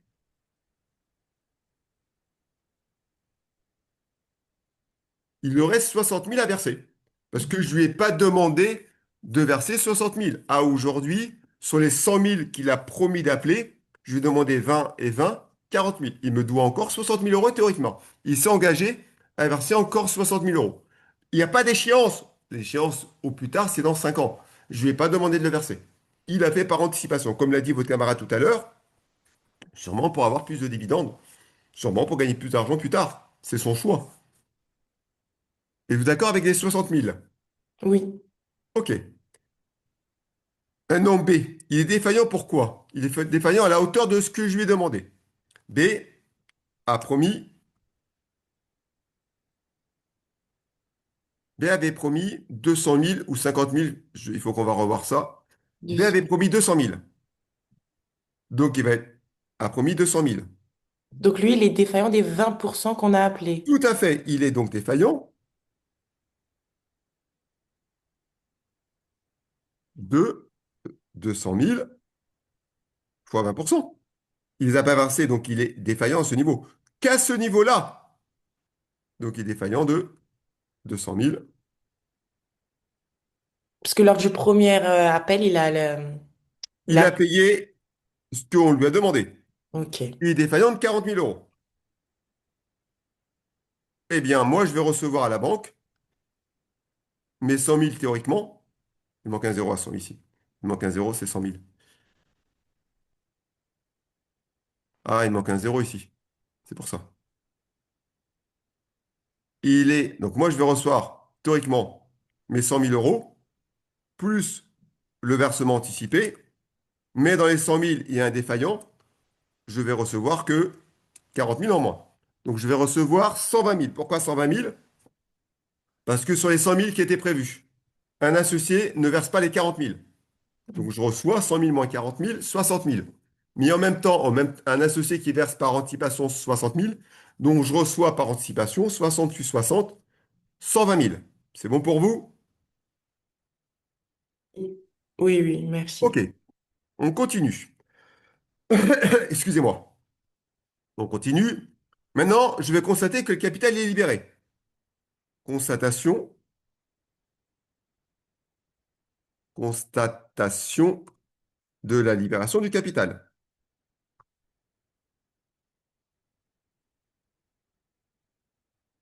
Appelé.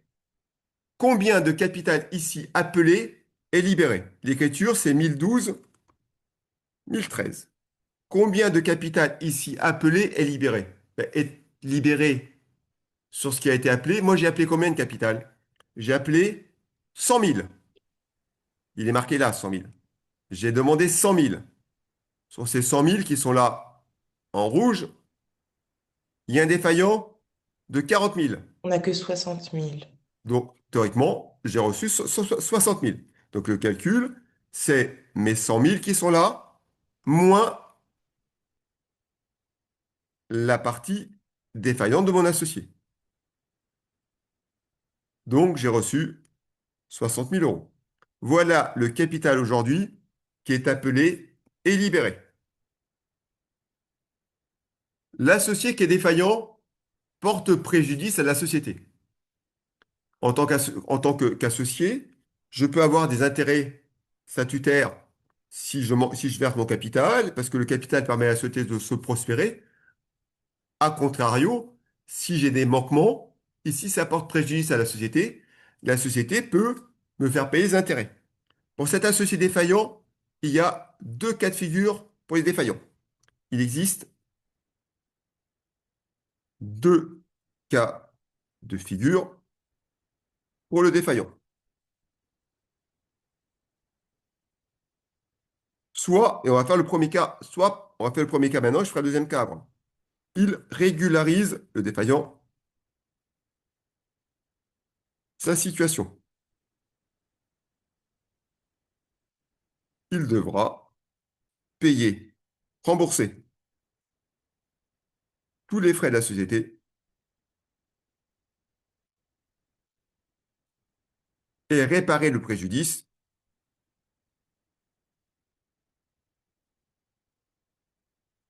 en payant des intérêts.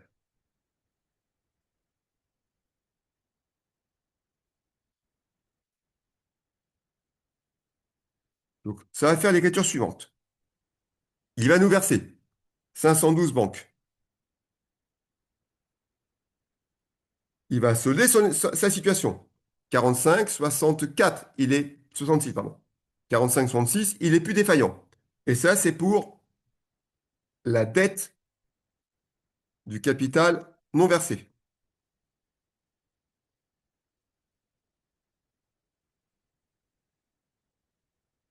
Après, on va lui faire verser. Oula. On va lui faire payer les frais. Donc, si on a eu des frais, bancaires ou autres, 627 ou autres,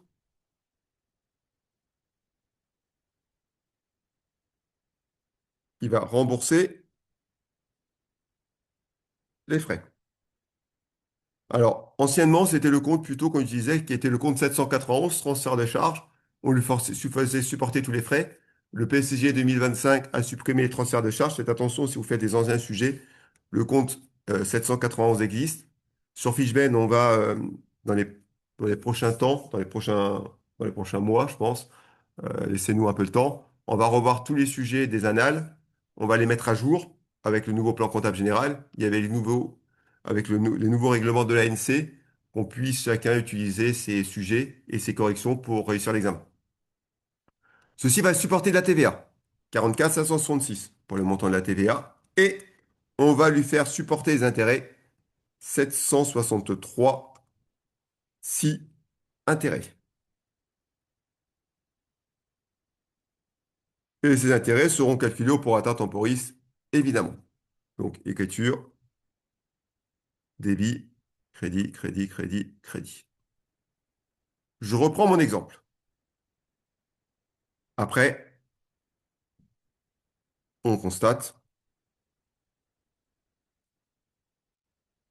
que le capital est libéré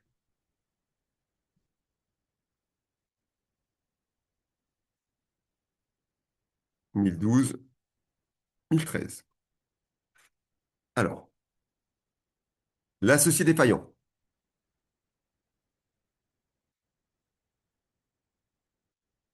Régularise sa situation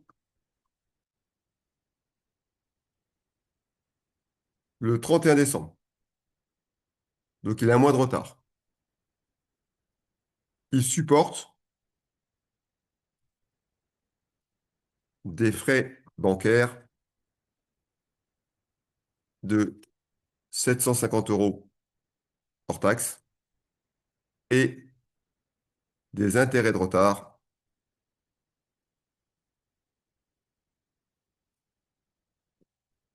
à 0,5% par mois. On y va. 512 banques, on verra ce qu'elle va nous payer à la fin. C'est le plus c'est le montant qui se trouve par différence. Il solde sa situation, 45,66 B. Il solde sa situation. Il me devait combien, cet associé défaillant? Il me devait 40 000 euros. C'est A en plus. A régularise sa situation, il ne doit plus rien.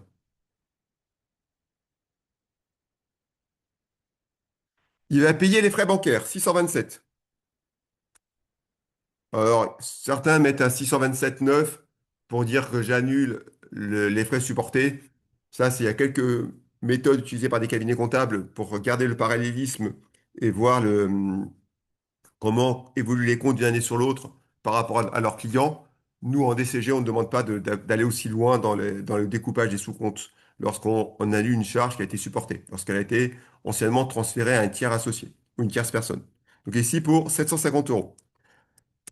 La TVA sur les 750 euros, 44 566, pardon, 44 571,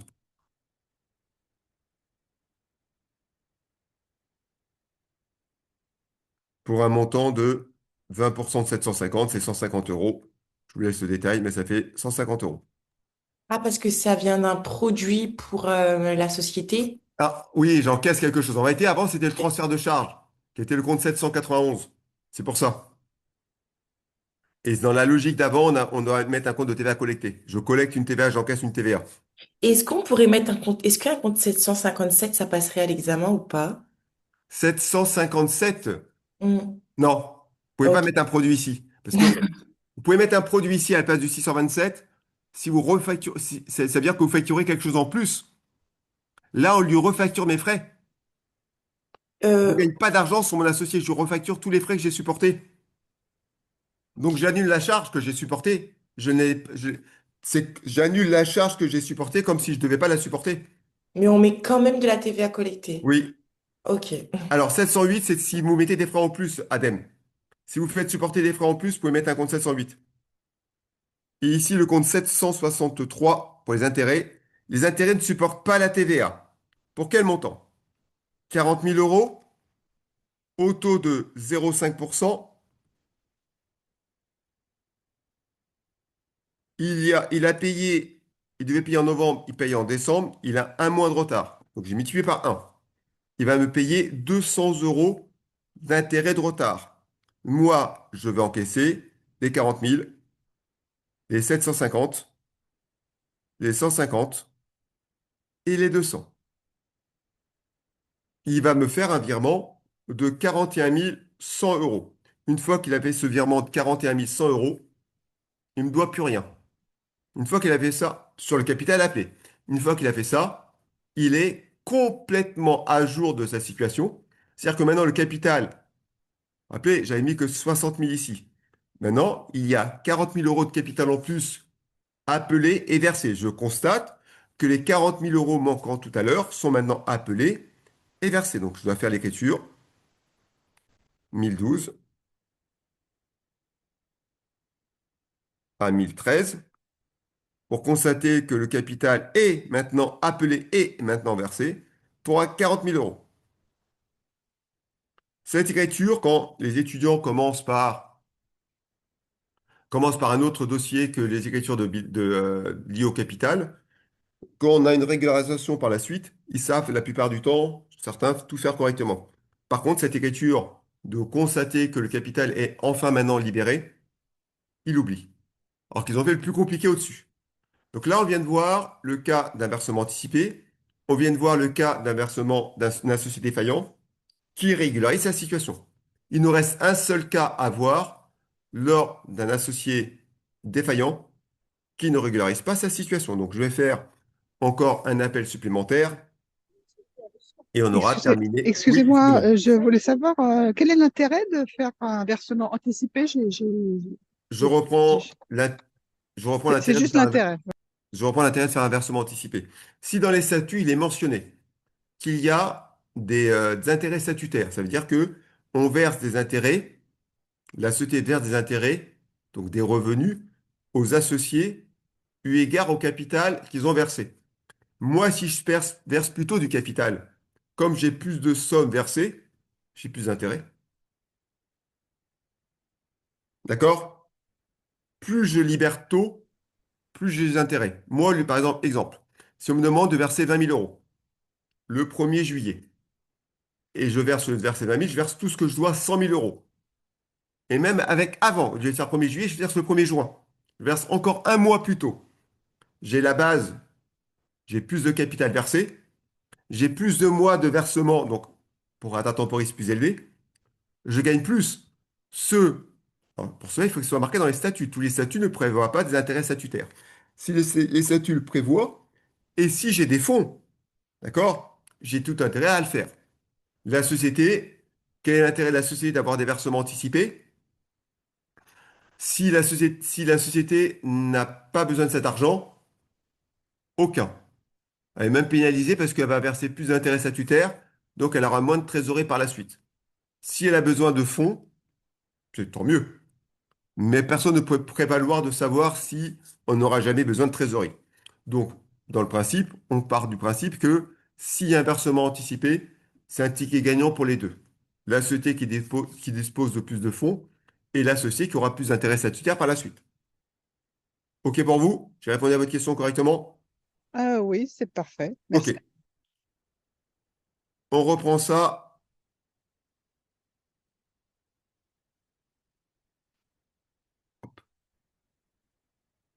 Copier. OK. On reprend ici. Coller. Alors, la géo, les associés, il est demandé aux associés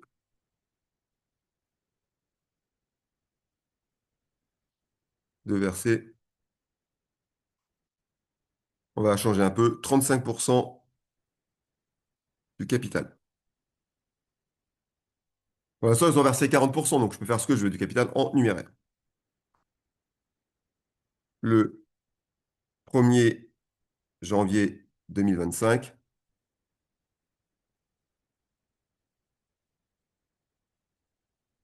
avec une date de versement au plus tard, le 31 janvier 2025.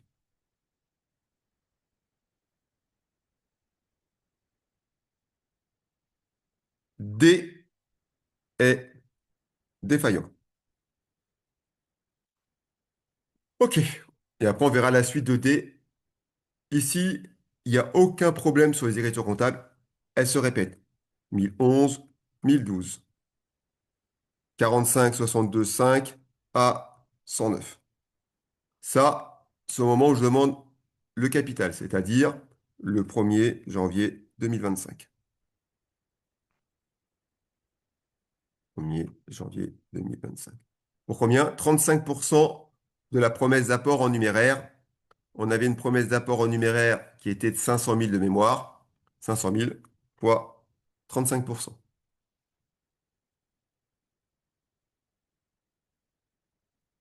J'ai fait un chiffre complètement différent de ce qu'on a vu tout à l'heure. C'est simplement pour avoir des calculs un peu différents et le rendre un peu plus intéressant. Sinon, c'est du répétitif à 5 fois 100 000, 100 000, 100 000. C'est ce qui se passe à l'examen. Généralement, on a le même montant constamment parce qu'on ne veut pas s'embêter à faire des calculs. Maintenant arrive le moment du versement. 31-12. 31-1. 2025. 512, je vais recevoir quelque chose dans tous les cas de figure. Par contre, qui ne va pas verser? Il y a deux personnes qui ne versent pas. Le premier, l'associé qui a déjà payé. Il ne va pas repayer de nouveau, il a déjà fait par anticipation. Donc, on aura le compte 45, 65, 45, 64. Et je pense qu'il s'appelait comment le 64? Il s'appelait.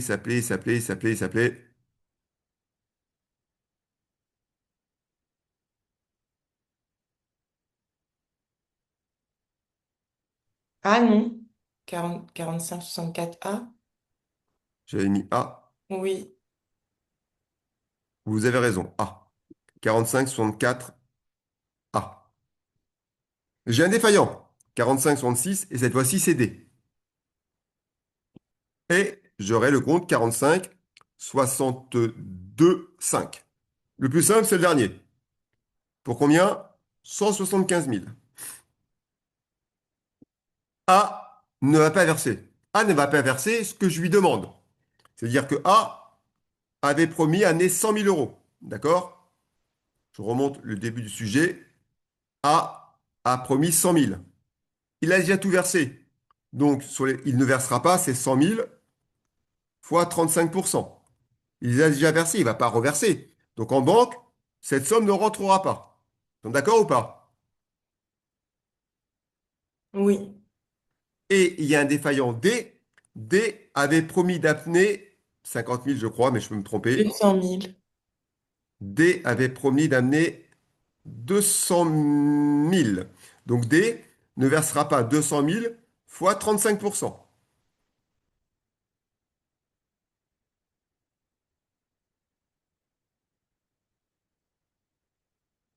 Et donc, je vais recevoir en banque les 175 000 moins les 35 000 moins les 70 000. Je vais recevoir 70 000 euros dans mon compte bancaire. Et j'en constate, à la même date, qu'il y a du capital libéré. Donc 1012, 1013. Alors, les 70 000 euros, nous sommes d'accord? Ils ont versé. Si c'est versé, c'est du capital souscrit appelé versé. On n'a pas de doute pour les 70 000. Par contre, les 35 000 de l'associé A, ils n'étaient pas appelés avant. Maintenant, ils deviennent appelés. Donc ici, j'aurai comme capital appelé versé, on aura les 70 000 reçus à la banque, parce que c'est du versé,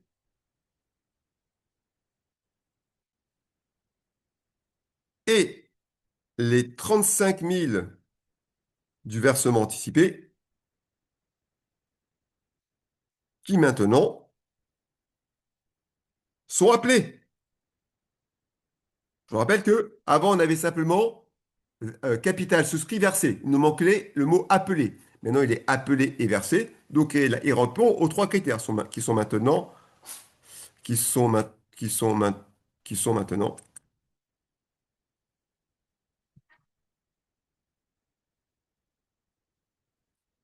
appelés. Donc, j'aurai ici un capital de 70 000 plus 35 000. 105 000. À défaut, on peut se dire que sur les 175 000 euros de capital appelé, il y a un défaillant de 70 000. Donc, ce qui est appelé et versé, ça peut être aussi 175 000 moins 70 000. Il y a deux écoles pour vous donner la même solution. Maintenant, je vous rappelle qu'il y avait ici une première solution pour un défaillant. Il existe deux solutions pour le défaillant. Le deuxième, il ne paye pas. Deuxième cas, deuxième solution, deuxième possibilité du défaillant.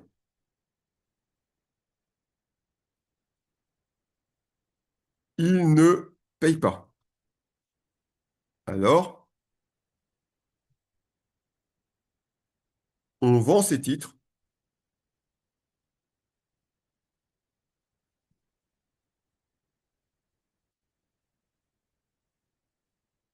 et on lui rembourse une partie du capital qu'il a versé. Parce que je vous rappelle, ce monsieur a quand même versé 40% de sa promesse, les 20 et les 20. Une partie du capital versé. On y va dessus. Le 31 mars 2025. Les titres de B, les titres de D sont vendus au prix de 130 000 euros. La société lui rembourse son dû sous déduction des intérêts et de 500 € hors taxe de services bancaires.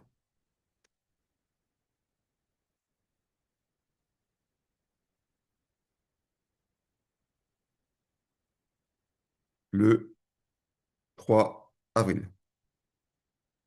OK. 31 mars, on vend ces titres. On vend des actes, des titres appartenant à une personne. Donc l'argent qu'on reçoit va aller dans le compte de la tierce personne qui est propriétaire jusqu'à présent des titres. Donc 31 mars 2025. Donc, on mettrait un compte 460. Associé défaillant. Tout à fait. 45 64 D. 66 D, pardon. Ici, c'est la vente des titres détenus par D. On les vend à un prix de 130 000 euros.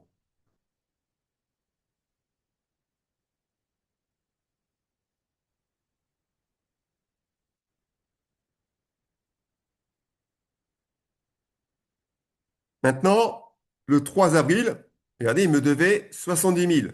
J'encaisse 130 000. Je lui dois de l'argent. Le 3 avril, je le rembourse. Je vais commencer par solder le compte. 45 66 D. Je solde pour la somme que je lui dois. 130 000 moins 70 000 qu'il me devait. À aujourd'hui, je lui dois 60 000 euros. Est-ce que cet associé a gagné de l'argent? Cet associé avait promis d'amener 200 000 euros. Il a versé 20% et 20%. Il a versé 40% de 60 000 euros, de 200 000 euros. Quand on verse 40% de 200 000, on verse 80 000 euros. Sur ces 80 000, je lui dois 60 000 hors frais. Cet associé a perdu. Il peut gagner si la société est attractive, mais généralement, il perd. Là, nous, notre société ne peut jamais perdre le moindre euro. C'est toujours l'associé défaillant qui va perdre de l'argent.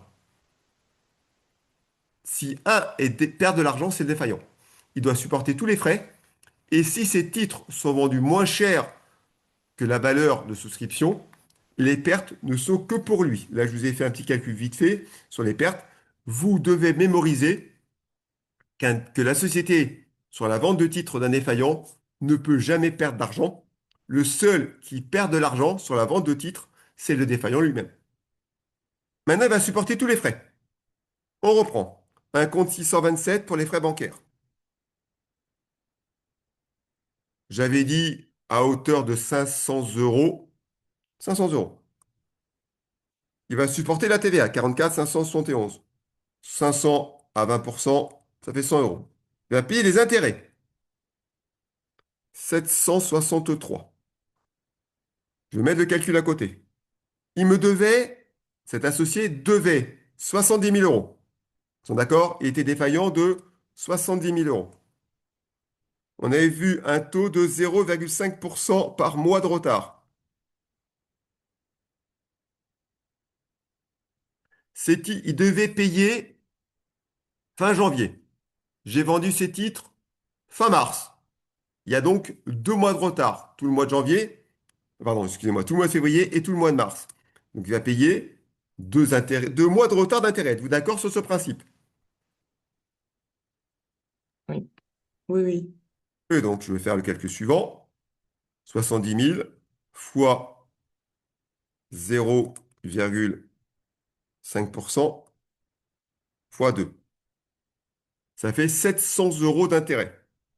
Et je verse la différence entre les deux.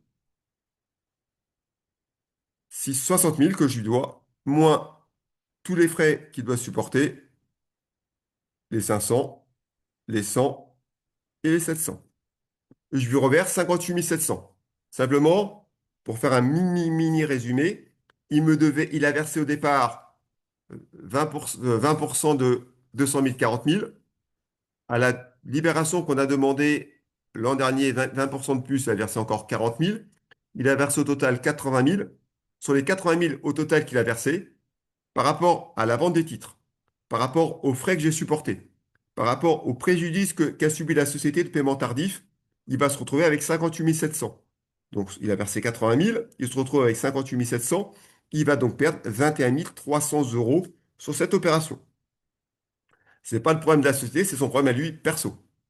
Pour finir, je dois constater que le capital est cette fois-ci libéré. Monsieur, Oui. excusez-moi de vous interrompre. C'est parce qu'en droit fiscal, on a vu qu'il n'y a pas de TVA sur les frais bancaires parce que c'est des services financiers. Mais du coup, là, la TVA, elle n'est pas sur le compte. Enfin, on met un compte 627, mais on collecte Alors, la TVA parce que c'est comme si on avait encaissé un produit. Alors, je reviens sur ce que vous avez dit. Vous avez vu en fiscalité qu'il n'y a pas de TVA sur les services bancaires. Oui. Vous avez vu ça où? Dans votre école? Bah, sur le cours de TVA, non? C'est comme un Alors, service financier. de ce que je sais, moi, je ne suis pas un prof de fiscalité. Je sais qu'il n'y a pas de TVA dans certains services bancaires, notamment les coffres. Ah, Les coffres ne sont pas soumis à TVA. ok. Dans les services bancaires, il y a la TVA, sauf si la banque vous dit, vous prélève une somme sans marquer la notion si le montant de la TVA n'apparaît pas, c'est peut-être ce qu'a dit le formateur, on ne peut pas récupérer la TVA. Pour qu'une TVA puisse être récupérable, il faut qu'elle soit mentionnée quelque part. Donc si vous avez un prélèvement de frais de, on va dire, 500 euros, 600 euros, sans aucune notion de TVA, la TVA, on ne peut pas la récupérer. Si dans les 600 euros, c'est marqué dont TVA 100, on peut la récupérer. Et pour terminer, c'est peut-être ce que vous a dit également le formateur, la banque, lorsqu'elle nous fait des factures des frais, c'est une prestation de service. Pour la prestation de service, le fait générateur pour que la TVA puisse être déductible, c'est le paiement. Donc, s'il y a facturation d'une prestation au mois de janvier et que la somme est prélevée en février, la TVA, le fait générateur de la déductibilité de cette TVA n'arrive qu'au mois de janvier, au moment du paiement. Mais sur les frais bancaires, sauf les banques, il y a toujours de la TVA. Il n'y a pas de TVA sur les intérêts, les ajouts de découvert. Oui, il n'y a pas de TVA sur les découverts. Mais sur le service bancaire de tenue de compte et autres, il y a de la TVA, c'est sûr et certain. D'accord, merci. Ou même sur les frais de vente de titres. Quand vous demandez à une banque de vendre des titres, il y a des frais. Donc maintenant, pour finir, il n'y a pas de souci. On constate que le capital est libéré. Il ne faut pas oublier cette écriture, 1012 à 1013. Pour le capital dont la société est défaillante, c'est-à-dire pour le montant qu'il me devait, soit 70 000 euros. Pour finir, je vais légèrement déborder. lorsque tout le capital est entièrement libéré. Donc, il n'y a plus de compte 45, 6, quelque chose. 4 ou 6, ils sont tous versés, donc il n'y a pas de défaillant ni d'anticipé. Il n'y a plus de compte 1011, car le capital est entièrement appelé. Il n'y a plus de compte 109, car le capital est entièrement appelé. Il est censé être, la totalité du capital est censée être dans le compte 1013. Dans notre exemple, le compte 1013 doit être crédité à la fin de toutes les opérations de libération de 700 000 euros. Il y a des ouvrages, une école qui dit qu'on doit remonter le compte 1013 au compte 101, quand tout est libéré. Je ne le fais pas, car je pars du principe que le compte 1013 est un sous-compte du compte 101 capital. Il est donc plus précis. Quand je remonte au compte 101, je suis moins précis. Donc moi, je ne le fais pas. À l'examen, ça apparaît dans les corrections. On ne pénalise pas l'étudiant qui a oublié le compte 101, 1013 à 101, mais ça se met dans des ouvrages. Donc on le voit dans des corrigés. Ce n'est pas une obligation de le faire. Voilà ce que je vais vous dire. J'arrête le partage. Hop. J'avais partagé mon écran ou pas? Oui, j'arrête le partage. Monsieur, Je vais. Oui. est-ce que ce sera possible que vous nous transmettiez Tout de l'Excel que suite. vous venez de faire? Tout de suite, je vous le fais tout de Ah, suite. super, merci Je vais beaucoup. enregistrer vite fait ceci, parce qu'après j'ai encore un cours dans 10 minutes. Enregistrement en passion. Ok, je le mets là. Je dois le sauvegarder avant de vous le transmettre. Et ici, hop, je le prends tout de suite. Je vous le mets. Accordez-moi 2 secondes que je récupère.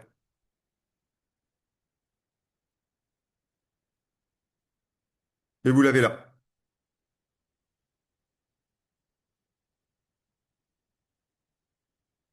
Ok pour vous?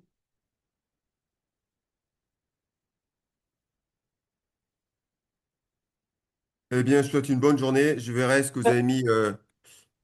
Monsieur, excusez-moi. Oui, Du coup, je me suis permise de vous envoyer ce que j'ai trouvé dans mon livre de fiscalité. Et ils disent oui. opération bancaire, intérêt, agio, escompte, cession de créance. Intérêt, intérêt. Ok, Je n'ai pas dit service bancaire, je vous ai dit tout à l'heure, sauf les intérêts de découvert et les agios de découvert. ok, Et le- d'accord. Ok. D'accord? Donc, Je viens de le service voir, je l'ai bancaire. sauvegardé, mais il manque dans votre ouvrage en plus la partie concernant le coffre qui n'est pas soumis à TVA. Ok, d'accord, très bien. J'ai précisé les cas précis où il n'y avait pas.